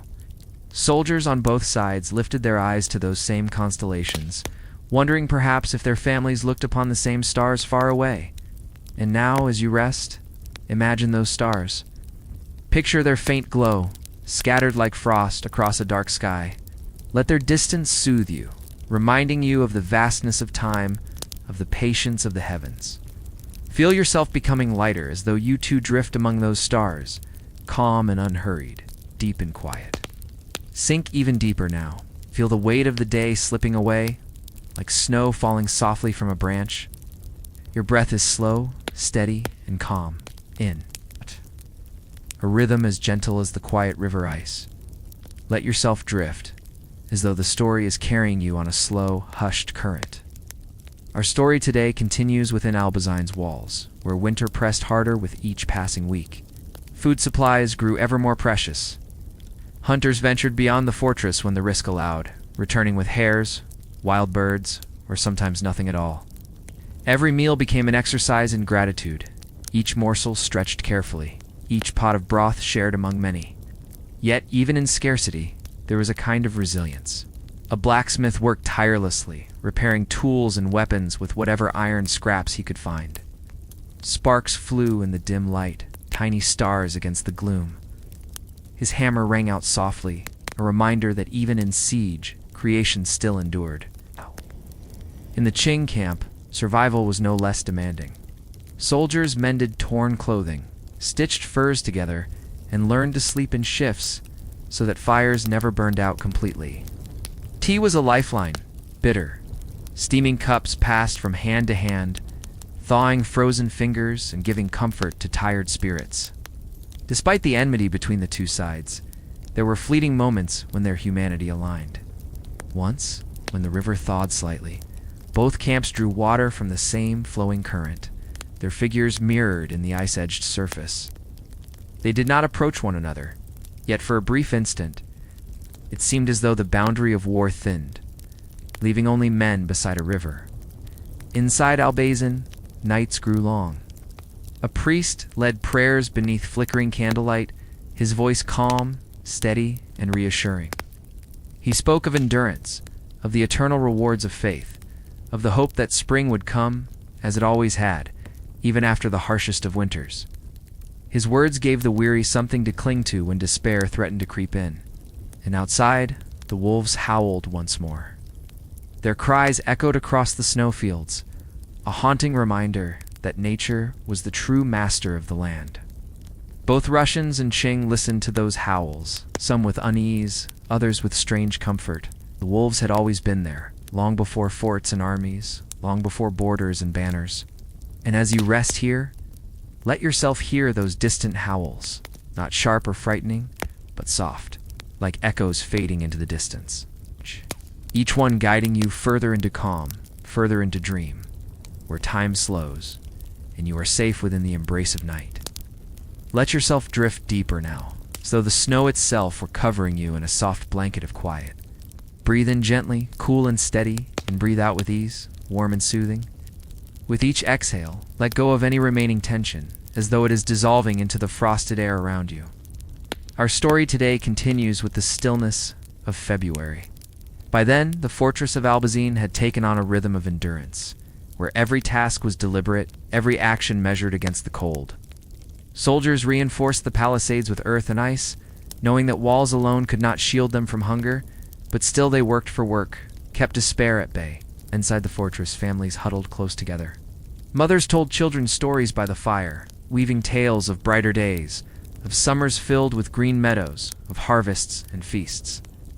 The children listened, their eyes wide, holding on to visions warmer than the world around them. In their imaginations, spring had already arrived. Across the river, Qing soldiers prepared for patience. Their commanders instructed them not only in vigilance, but in restraint. They trained daily, their armor clinking softly in the pale winter light, their horses steaming with breath as they trotted in circles, waiting. To many it seemed less like war and more like a test of who could endure silence the longest. Yet silence was never absolute. Sometimes, at night, a Russian bell tolled from within the fortress, faint and mournful, drifting across the snow to the Qing camp. Other nights, the crack of drums rolled from the Qing lines, a reminder of discipline and strength. Each side marked its presence with sound, like distant voices calling through the dark. There were whispers among the defenders of Albazin, stories of relief that might come from distant lands, reinforcements that might march across frozen rivers to bring supplies. Such hopes were fragile, but in their hearts they held on to them like lanterns glowing faintly in the cold. And still, nature moved at its own pace. The river groaned beneath its frozen skin, the ice shifting in the night with low, resonant cracks. Trees stood heavy with frost, their branches creaking when wind pressed against them. Above, the stars burned steady, their patterns unchanged, their distance eternal. And now, as you listen, picture those trees. Imagine their tall silhouettes against the winter sky. Their branches bare but strong, their roots deep in the frozen earth. Let yourself feel that same steadiness, rooted, calm, unmoving, able to withstand the coldest season. Breathe slowly now. Let each inhale fill you with quiet, and each exhale release any lingering weight from your thoughts. Imagine yourself wrapped in a cloak, standing near a calm fire. The faint crackle soothing your ears, the warmth balancing the cold of night. That is how the people of Albazin carried themselves, wrapped in moments of small comfort amid the endless winter. Our story today continues with the daily watch upon the fortress walls.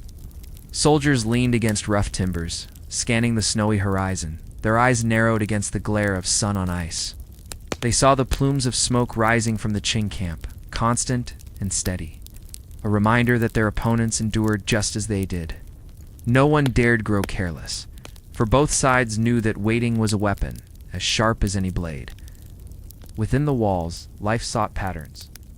At dawn, the bell marked the start of prayer, voices rising softly through the cold. Afterward, families gathered for meager breakfasts, often no more than bread stretched thin with broth. The smell of smoke clung to every garment, to every corner. For fires burned constantly, though never quite enough to chase away the chill. In the Qing camp, routine mirrored routine. Soldiers drilled in silence, their movements precise and calm. Horses were brushed and fed, their breath rising like mist in the frosty air. Archers practiced with targets set against frozen banks. Each arrow loosed with discipline, the sound carrying faintly across the snowfields. Their patience was the emperor's command, and patience became their armor. Despite distance, there were strange parallels, the same rhythm of waking, the same rituals of survival, the same shared longing for warmth and home.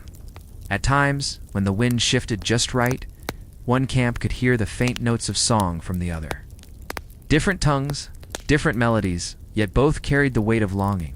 Nights were often the hardest. Fires flickered low and shadows lengthened. In Albazin, stories kept despair away, tales of saints, of distant cities, of victories remembered. In the Qing tents, poems were recited, their lines flowing like water, recalling rivers and mountains far to the south. Both sides wrapped themselves in memory, for memory was as essential as food. And as you drift here, imagine those stories. Imagine voices speaking softly, weaving words that comfort and soothe, guiding weary minds into dreams. Let yourself feel that same guidance now, as if each word is a thread gently carrying you deeper into rest. Into calm, into the quiet embrace of sleep. Settle deeper now. Let your breath become slow, steady, and natural, like the rhythm of a river moving under ice. Feel the weight of your body sinking, safe and calm. As though you are resting inside a cabin warmed by fire, the storm outside muffled and far away. Our story today continues as the siege of Albazin stretched onward, becoming not just a contest of strength but of spirit. Inside the fortress, men took pride in small victories, repairing a damaged wall, catching a hare in a snare, keeping the chapel candles burning through another night. Each act was a defiance of despair, a reminder that they still endured. Women, too, played their part. They patched clothing with worn scraps of linen, kneaded dough with hands cracked from cold, and comforted the young with lullabies whispered in dim corners. Their songs, though quiet, carried through the fortress like threads of warmth, weaving courage into weary hearts. Across the frozen fields, the Qing camp held its own rhythms. Commanders walked among their soldiers, their presence steady, their words deliberate. Supplies were rationed carefully, with hot rice ladled into wooden bowls and tea poured steaming into hands chilled by wind. In those moments, discipline felt like a form of mercy, giving structure against the endless white. The river, always near, shifted beneath its icy shell. At night, low rumbles echoed across the land, as the ice cracked and groaned. Some in Albazin believed these sounds were omens, messages from the earth itself. Others simply took them as reminders that nothing stayed frozen forever, that change, slow but certain, was on its way. And yet, spring felt far away. Cold pressed on, day after day, relentless in its hold. Both camps turned inward, into memory and hope. Russian soldiers spoke of fields of rye swaying golden beneath summer skies. Qing soldiers dreamed of lotus ponds, of willow trees heavy with green. Their imaginations became shelters, warm places to which their spirits could retreat. Above all, silence endured. Snow muffled footsteps. Winds carried voices away. The stars themselves seemed sharper in that stillness. Time slowed until days blurred into one another, each marked only by sunrise and the quiet toll of evening bells.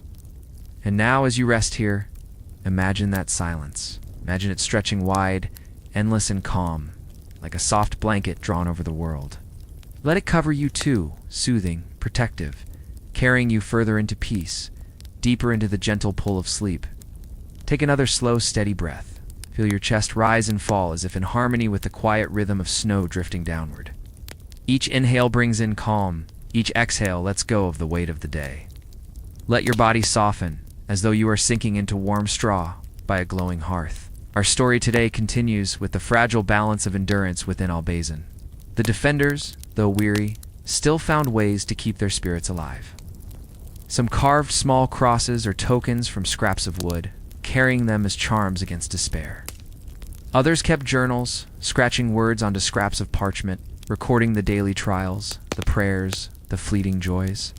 Those words, though simple, preserved the heartbeat of the fortress, whispers to the future of what it meant to endure. At dusk, the sound of a bell often marked the coming of night. Its tone was heavy yet steady, carrying across snow to the enemy camp. For the men inside Albazin, it was a call to gather, to share warmth, to bow their heads in prayer. For those outside, it was a distant reminder that their foe still held strong. In the Qing camp, rituals continued as well. Lanterns were lit at sundown, glowing faintly against the white drifts. Soldiers warmed their hands over small braziers, their faces flickering in the dim light. Officers read scrolls by candle, reviewing commands, writing reports for distant courts that seemed worlds away. To them, this lonely siege was not only about conquest, but also about duty, about serving the will of an emperor who reigned far beyond the horizon. Between the two camps, silence often prevailed, but sometimes small sounds bridged the distance. The echo of a hammer from within Albazin, the thud of hooves as Qing cavalry drilled at dawn, the faint hum of a song carried by the wind. Though they were enemies, their lives moved in strange reflection, each side holding to the same rhythms of survival. The moon often hung above, pale and unwavering. It cast its light equally upon both sides, silvering the snow, making the night glow softly. Perhaps some soldiers lying awake beneath that moon wondered if their adversaries looked upon it too. In that thought, there was an invisible connection, fragile but undeniable. And now as you listen, imagine that same moonlight. Picture it falling gently across the land, across the fortress, across the camps. Imagine it touching your own face, cool and soft, calming you, reminding you that night is a time for rest, for release, for surrender to peace. Take a long, slow breath now. Let your shoulders sink, let your eyelids grow heavier, as if the weight of the day is simply slipping away. Imagine the quiet hush of winter night pressing softly all around you, the kind of silence that feels safe, like a blanket drawn close. Our story today continues within the wooden walls of Albazin. The defenders had long grown accustomed to rationed meals. Each portion of dried fish or grain was divided carefully, shared among families and soldiers alike. The act of breaking bread together carried more meaning than the meal itself. It was communion, a ritual of unity. Every bite, though meager, became a reminder that they endured together. Children, too, lived within the fortress. Their laughter was rare, but precious, like the striking of flint creating a brief spark in the dark. Parents shielded them from the worst sights, keeping them close to fires, telling them tales of home. The little ones, wrapped in patched furs, would press against their mothers, eyes wide as they listened to bedtime stories whispered over the crackle of flames. And in those stories of saints, of forests, of rivers, hope was kept alive. Beyond the walls, the Qing encampment was orderly, almost monastic in its discipline. Soldiers awoke to the beating of drums, their movements precise even in bitter cold. They tended to their weapons, adjusted their armor, prepared for a day of waiting. For though their numbers were great, they too faced the monotony of siege. Their patience was a weapon, sharpened by routine, by the certainty that time itself could bend their enemy to surrender. The winter deepened. Trees stood like skeletal guardians, branches coated in frost. Sometimes the air was so still that every sound carried for miles, a cough, a horse's whinny, the faint rustle of snow sliding from a roof.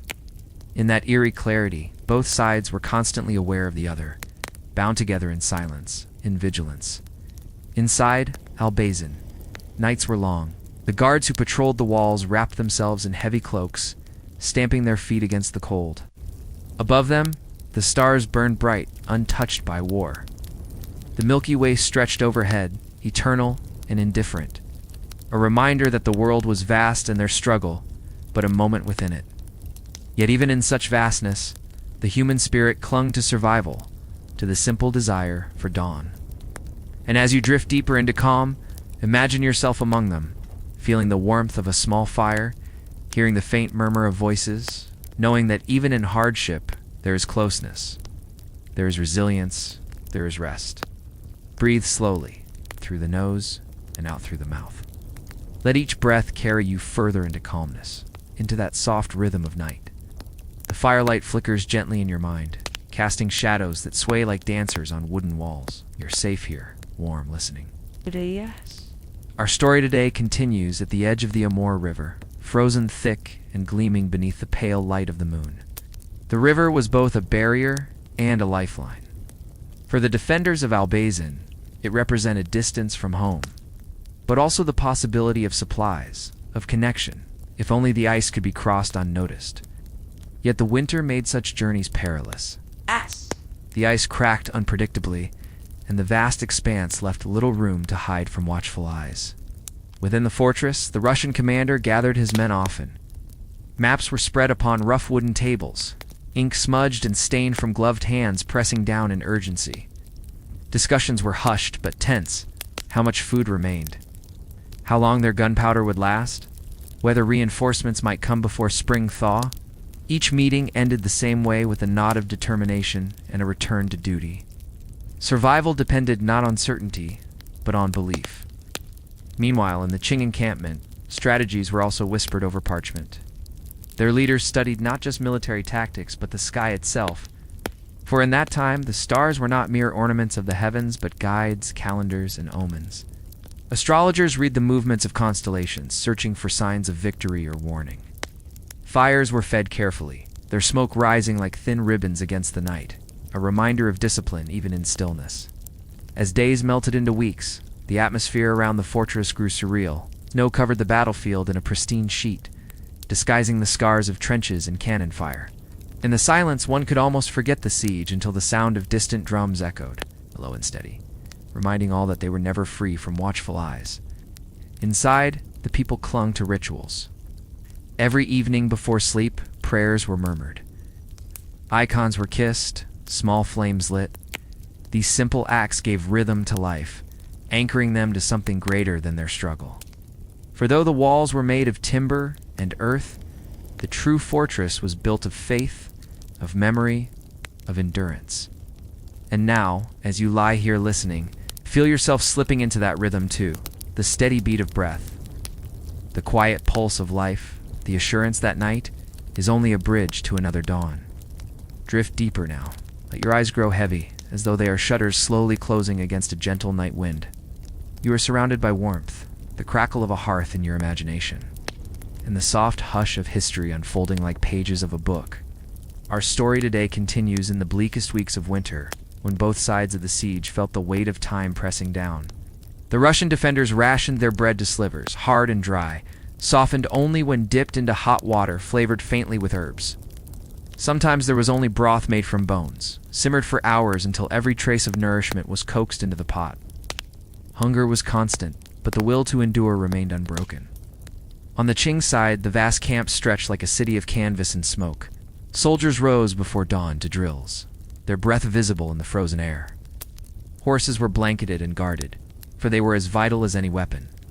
Even in hardship, discipline was strict, for they knew that the strength of the army lay not in individual comfort, but in unity. And so the rhythm of drums and horns guided their days, echoing across the snow like a heartbeat of determination. At night, the two worlds were closer than they seemed. Both sides gazed upon the same moon, listened to the same silence broken only by the call of distant owls or the shifting of ice on the river. And sometimes, just sometimes, the wind carried faint sounds across the distance, laughter from a campfire. A song hummed low, reminding both armies that their enemies were human too. Legends would later grow from this quiet. Stories of mysterious figures seen walking the frozen river under moonlight, neither soldier nor spirit, perhaps messengers of fate itself. Whether real or imagined, such tales gave the weary something to whisper about, something beyond hunger and fear.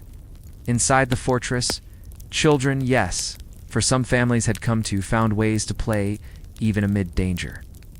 They carved little figures from wood scraps, traced patterns in frost upon the walls, and laughed despite the cold. There. Innocence softened the hearts of soldiers, reminding them why they endured, why they stood firm against impossible odds. And so, through hunger, fear, and exhaustion, life continued in fragile balance. Winter pressed in, but so did hope. Hope that spring would come, hope that relief might arrive, hope that the human spirit, against all odds, would hold steady like a candle refusing to be extinguished. Allow yourself to sink deeper into stillness.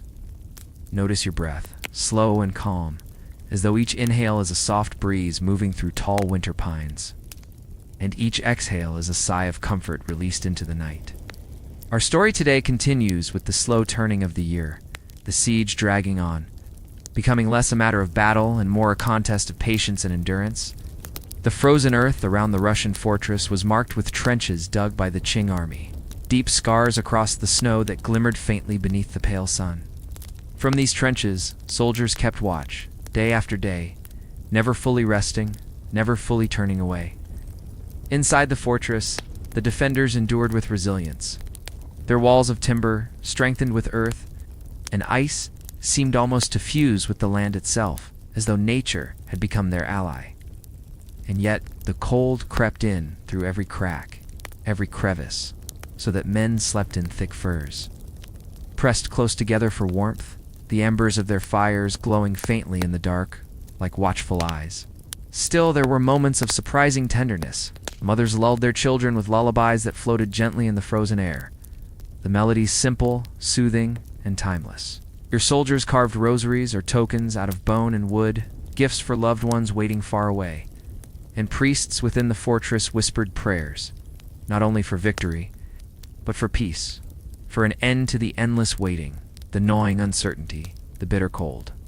Beyond the walls, the Qing soldiers, too, sought solace in ritual. At night, incense was burned, its fragrant smoke curling into the frozen sky. Words of protection and strength were spoken softly, the kind of words meant not for command, but for comfort. Some men wrote letters by firelight, sealing them with care, though they knew those letters might never find their way home. There were also stories told of ancient heroes, of emperors and generals who had triumphed through impossible odds. These tales, murmured around the campfires, served as a reminder that they were part of something larger, something stretching across centuries, something that gave meaning to the hardship they endured. And in this strange rhythm, day and night, waiting and watching, life carried on. Neither side fully surrendered to despair, nor did they surrender to victory. They simply existed, two worlds locked in stillness, with the snow and the wind as their silent witnesses. Let your body soften now. Feel the weight of the day slipping away like snow melting quietly beneath the spring sun. The world outside your mind grows hushed, and in this stillness, our story unfolds gently, layer by layer. Our story today continues as winter tightened its hold. By this time, the siege had settled into a rhythm of survival. Both armies, though separated by walls and distance, lived under the same sky, breathed the same frigid air, and endured the same endless weeks of cold. For the Russian defenders, the fortress became a world of its own. Small routines gave order to long days. Some men chopped wood, their axes striking with sharp, steady echoes that rang out into the air. Others carried water from frozen wells, raking the ice each morning with careful blows, their breath fogging with every movement. Children and women gathered scraps of cloth to stitch into warm garments, sewing late into the night by firelight. And when exhaustion threatened to overwhelm, there were prayers whispered in the chapel corner, candles flickering, casting soft golden halos against rough-hewn walls. For the Qing besiegers outside, life was also defined by routine. Soldiers marched in drills, sharpened weapons, and tended to their horses with meticulous care. Each morning, smoke rose from countless cook fires, blending into the sky as men warmed themselves with simple meals. The camp itself stretched wide, like a temporary city of tents and banners fluttering in the icy wind. There was laughter here too, men teasing one another, telling stories of home, or singing low songs that drifted like smoke into the night. What connected both worlds was the silence between moments, the pause after footsteps in the snow, the quiet after firewood cracked in the flames, the stillness when the wind dropped and all that remained was breath and heartbeat.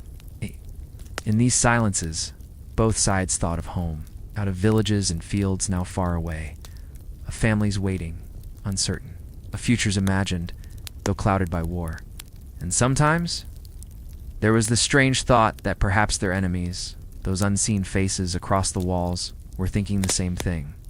That across the distance, men might be remembering wives, children, mothers, and fathers. That both sides shared the same longings, the same fears, the same fragile thread of hope woven through the winter air. Thus, as the siege lingered, it became not just a struggle of weapons, but of the human spirit, a quiet endurance, stretching across the coldest months. Breathe softly now. Imagine the hush of snow falling outside your window, each flake drifting slowly, weightless, settling into silence. With every breath, your body grows heavier, yet your mind drifts lighter, carried by the gentle tide of history.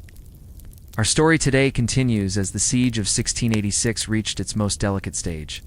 Supplies grew thinner, tempers shorter, and yet both sides found ways to endure, as though they were threads pulled taut on opposite ends of a loom. Inside the Russian fortress, daily life revolved around necessity.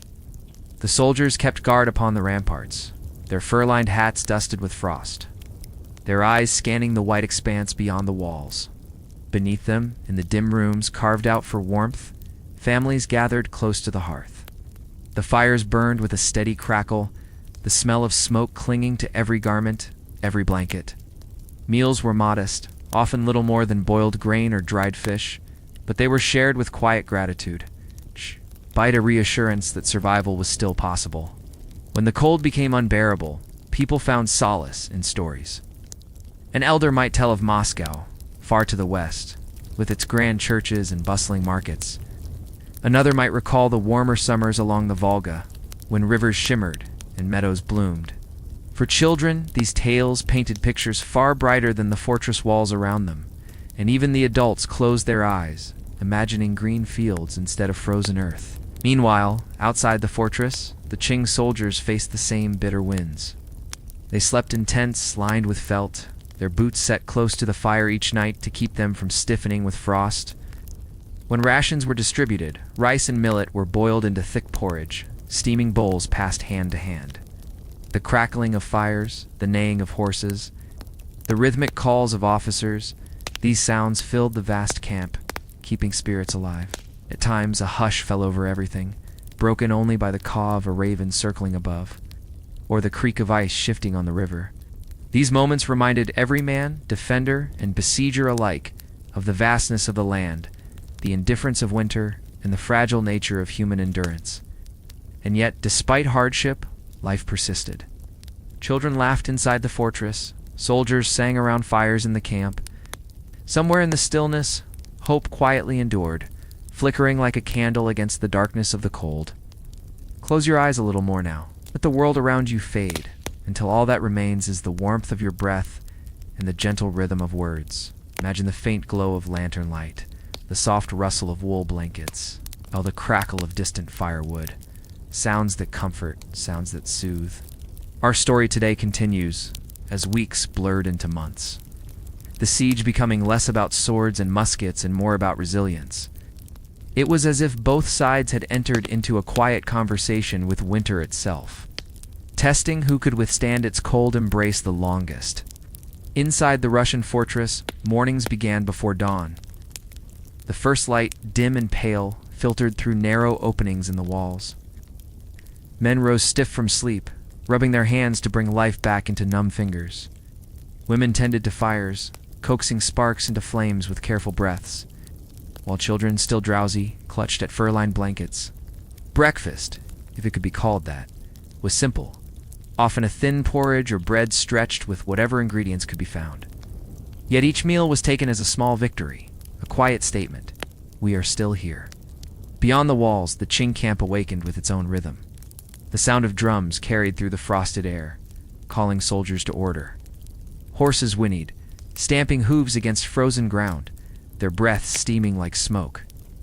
Officers inspected lines of men, their words clipped, yet steady. And as the sun struggled to rise over the horizon, the vast camp seemed alive, shifting, stretching, preparing for another day of endurance. Though the two sides stood opposed, Their struggles mirrored one another.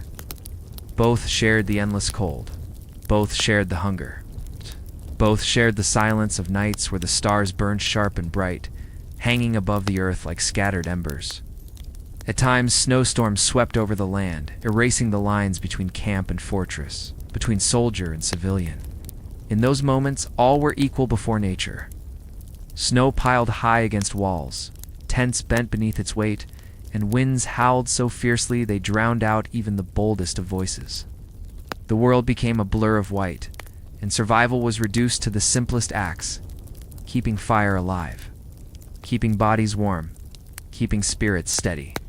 When the storms passed, silence returned.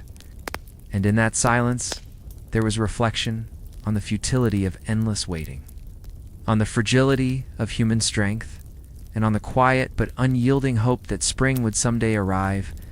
Breathe slowly now. Let each inhale feel like a wave of calm washing through you, and each exhale a release of all tension, as though your worries dissolve into the air like mist. You are safe, surrounded by warmth, and the story carries you gently forward. Our story today continues with the lives of those within the fortress and those beyond its walls, tied together by circumstance, though separated by duty. Within the Russian stronghold, the walls themselves seemed to groan under the strain of winter. Timber creaked in the cold, frost clung to beams, and each step echoed heavily across the frozen ground. Yet, inside, there was the glow of small fires. Around them, people huddled together, sharing warmth, not just of body, but of spirit. Men spoke quietly, planning how long their food might last. Women mended clothes, patching worn furs, and weaving scraps into something new. Children listened to tales of saints, of heroes, of distant lands where the air was warm and the fields fertile. These stories filled the silence, replacing fear with a kind of fragile courage. Outside, the Qing soldiers maintained their camp like a living machine. Patrols moved in measured rhythm. Messengers rode between units, hooves crunching over snow. Fires were kept burning at intervals to ward off the deadly chill. The vast encampment, with its rows of tents and banners fluttering faintly, resembled a city transplanted onto the edge of the wilderness. And though hardship was constant, there were also bonds formed, friendships cemented over bowls of steaming porridge, laughter breaking out when a comrade told a familiar joke, the comfort of shared songs rising above the frost. Nightfall was when the two worlds seemed closest. As the sky deepened into velvet darkness, dotted with uncountable stars, both fortress and camp grew still. Fires burned low, casting faint halos of orange upon the snow, and if one listened carefully, one might imagine hearing the murmur of voices from across the divide. Carried faintly on the wind, echoes of prayers, of lullabies, of the simple human need for connection. There were moments, too, when the silence seemed almost holy. Soldiers looked up at the stars, feeling for a fleeting second that the sky itself was watching vast and eternal, as if to remind them of their smallness and their endurance. For in that frozen landscape, every breath was a triumph, every spark of flame a promise, every heartbeat a refusal to yield. And so, the siege pressed on, not in grand clashes of armies, but in the quiet persistence of life, in the determination to endure one moment at a time. Settle deeper now. Let your muscles soften as though they are sinking into a gentle bed of moss. Hear the faint whisper of the wind in your imagination, moving softly through the branches, carrying with it the promise of peace. Each word drifts like falling snow, guiding you toward stillness. Our story today continues as the siege lingered, each day blending into the next, marked not by battles but by small acts of endurance. Inside the Russian fortress, soldiers patrolled the wooden walls, their boots leaving crisp imprints on frost-covered planks. From their vantage points, they saw little change in the enemy camp beyond the river. Yet even in this sameness, every watch was important. A moment of carelessness could mean danger, and so vigilance became a way of life. Beneath those walls, in dim chambers warmed by fire, families whispered encouragement to one another. The flicker of candlelight made shadows dance, and stories told in hushed tones filled the long nights. These tales, though sometimes repetitive, carried with them comfort, a reminder that words could still warm hearts when food and firewood were scarce. The Qing soldiers outside faced their own rhythm of endurance. Their camp stretched vast, like a frozen sea of tents, each one glowing faintly from the fires burning within. Horses were brushed carefully, their coats thick with winter fur, their breath steaming in the air. Soldiers checked weapons again and again, the act less from necessity and more from the need to keep hands busy, minds steady. At night, the sound of drums and horns gave way to the crackling of fires and the murmur of voices, songs, prayers, or simply stories of home whispered to trusted companions. 8. It was in these quiet hours that both sides seemed almost alike, though they stood opposed. Each group of men longed for warmth, for rest, for the return of spring. Each dreamed of reunion with families, of bread fresh from ovens, of fields green with grass instead of blanketed in snow. The longing itself was a shared humanity, a bridge unseen, yet deeply felt. The nights grew longer, but within them, stars gleamed brighter. Their light spilled across the frozen land, illuminating tents, walls, and weary faces alike. In those moments, it felt as if the heavens themselves were silent witnesses to the endurance of men, their struggles and their hopes etched beneath the cold sky. And so, winter pressed on, and with it, the slow, steady persistence of life, fragile yet unbroken. Let your breath carry you further into calm. Inhale slowly, feeling the air cool and clear, and exhale gently, as though you are releasing the weight of a long day. Imagine a lantern glowing softly in the dark, its light swaying like a lullaby, guiding you deeper into rest. Our story today continues as the siege reached the heart of its long winter. By now, the fortress and the encampment beyond seemed less like opposing forces and more like two worlds locked in a silent embrace with the cold. Within the Russian stronghold, scarcity shaped daily life. Food was rationed to the smallest portions. Bread was baked from coarse flour mixed with husks, its texture dense and heavy, yet still treasured as nourishment. Broth, thin and steaming, was shared around small tables, and even the youngest children understood the value of each sip. In the evenings, when fires burned low, voices rose in prayer. These prayers were not only for protection, but for endurance, and above all, for peace. Peace that seemed distant, yet never fully out of reach. In the Qing camp, the soldiers also felt the strain of the long months. Though their supplies were greater, they too faced hardship. The bitter winds bit through layers of felt and fur, and fires never seemed to burn hot enough. To pass the time, men repaired their gear, polished weapons, and crafted small trinkets out of wood or bone. These creations, charms, whistles, carved animals, served as tokens of home, reminders that life beyond the siege still existed. At night, the campfires became places of comfort. Songs and deep voices drifted upward, melodies simple yet steady, carrying warmth through the icy stillness. There was a quiet symmetry between the two sides. Inside the walls, a mother hummed softly to her child as the fire glowed. Outside the walls, a soldier hummed the same kind of tune, one taught to him long ago by his own family. Though neither could hear the other, the melodies floated into the same night air, weaving unseen threads of connection. Above it all, the stars shone, sharp and brilliant, as if carved from the frost itself. They lit the snow-covered ground, turning it into a vast silver plain. And for those who looked up, soldier or civilian, defender or besieger, the stars offered a reminder of something beyond war, beyond hardship, beyond even the siege itself. They were witnesses of eternity, and in their light, hope quietly endured. Feel your body sink deeper into stillness, as if every breath is carrying you into a gentle cocoon of calm. Imagine the steady hush of snow falling outside a quiet cabin window, each flake drifting, settling, softening the world around you. That same hush drapes itself over our story, guiding us back to the frozen landscape of the siege. Our story today continues as the bitter winter slowly began to give way. Days lengthened by only moments, yet those moments mattered.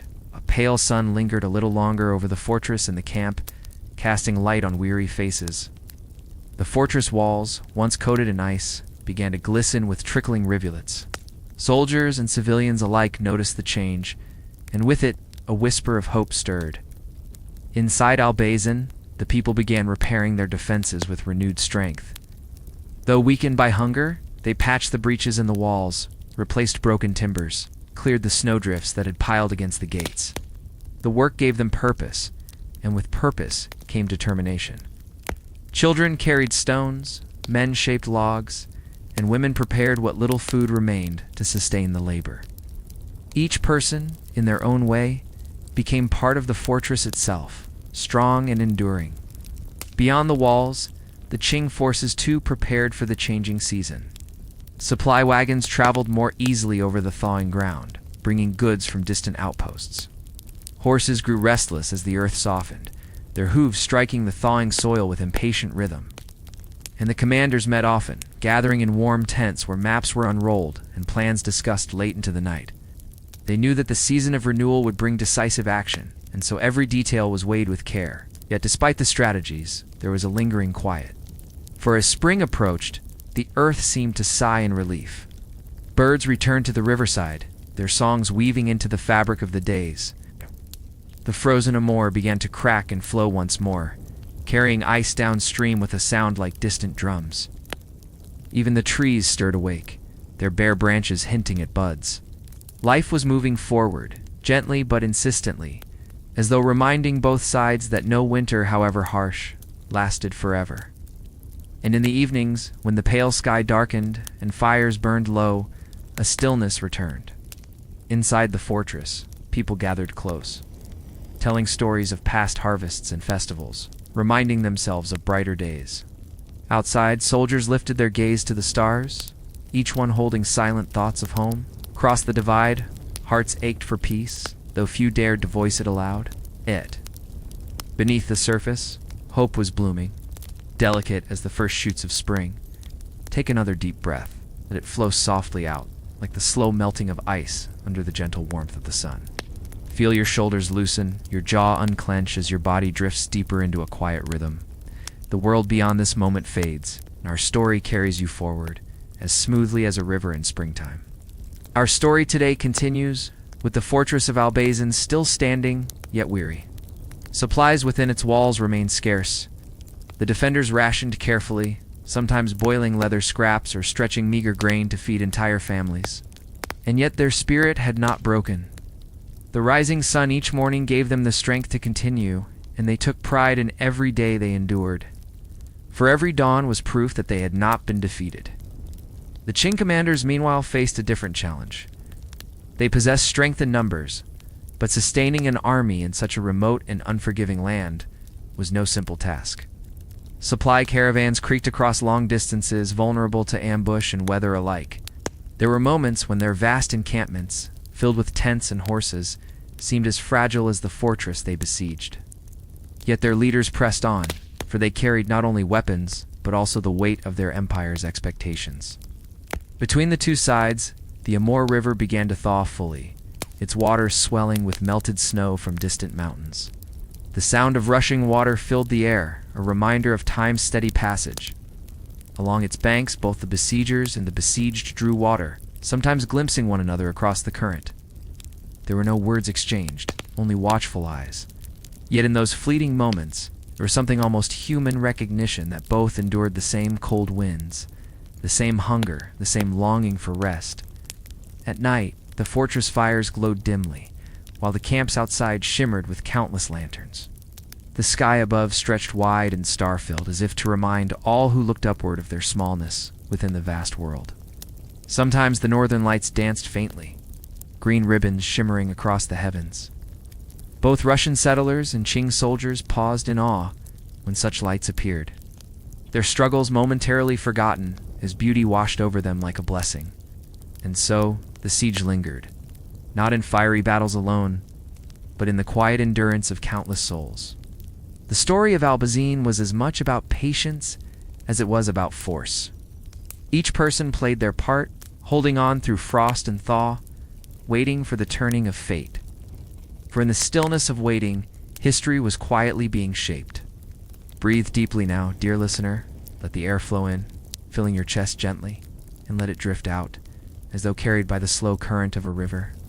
Feel yourself loosening, sinking into comfort, as the sounds of history blend with the calm of the present moment.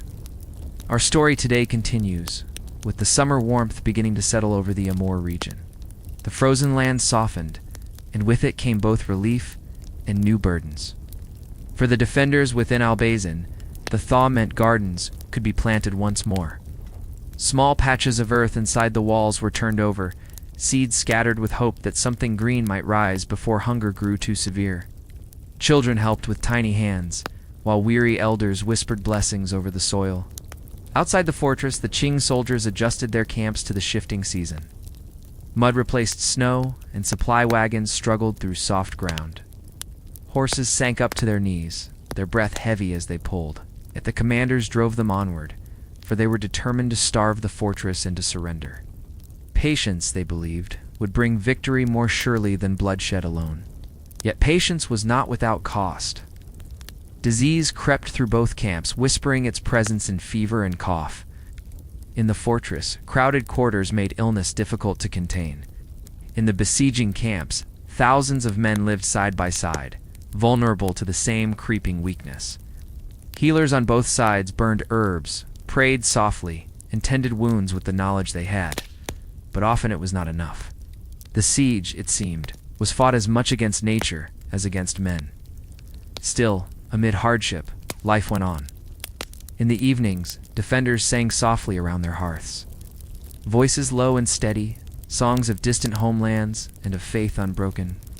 In the Qing camps, drums sometimes beat, steady and resonant, echoing through the valleys. Both sides found strength in rhythm and tradition, small anchors against the weight of endless waiting. The river, too, became a lifeline. Fish were caught by patient hands, nets cast carefully and shared in gratitude. Even a single fish could feed many when stretched thin with grain or broth. The sound of water lapping against boats carried through the night, a constant reminder of the river's gift. And above all, the stars continued to watch. They blinked down, unchanging, unmoved by hunger or war. Perhaps those who gazed upward found comfort in that permanence, a reminder that while men fought and waited, the heavens endured, steady and eternal. Settle deeper now. Notice how your breath has grown slower, gentler, as if matching the rhythm of a quiet drum far away. Allow yourself to feel the stillness of this moment, as though you too are sitting beside a river, listening to its steady murmur. Our story continues, as the siege stretched on into long months. Within Albazin's timber walls, the defenders learned to live with scarcity. Meals grew smaller, yet still they shared. A soldier would break bread in half to give to his comrade. A mother would hand her child her own portion, whispering that she wasn't hungry. In truth, hunger was everywhere, but generosity softened its edge. The gardens within the fortress began to show their promise. Green shoots pushed through the soil, fragile but determined, swaying gently in the breeze. Each leaf seemed a miracle, a quiet defiance against despair. The people cared for them tenderly, guarding them as they might their own children. Oh.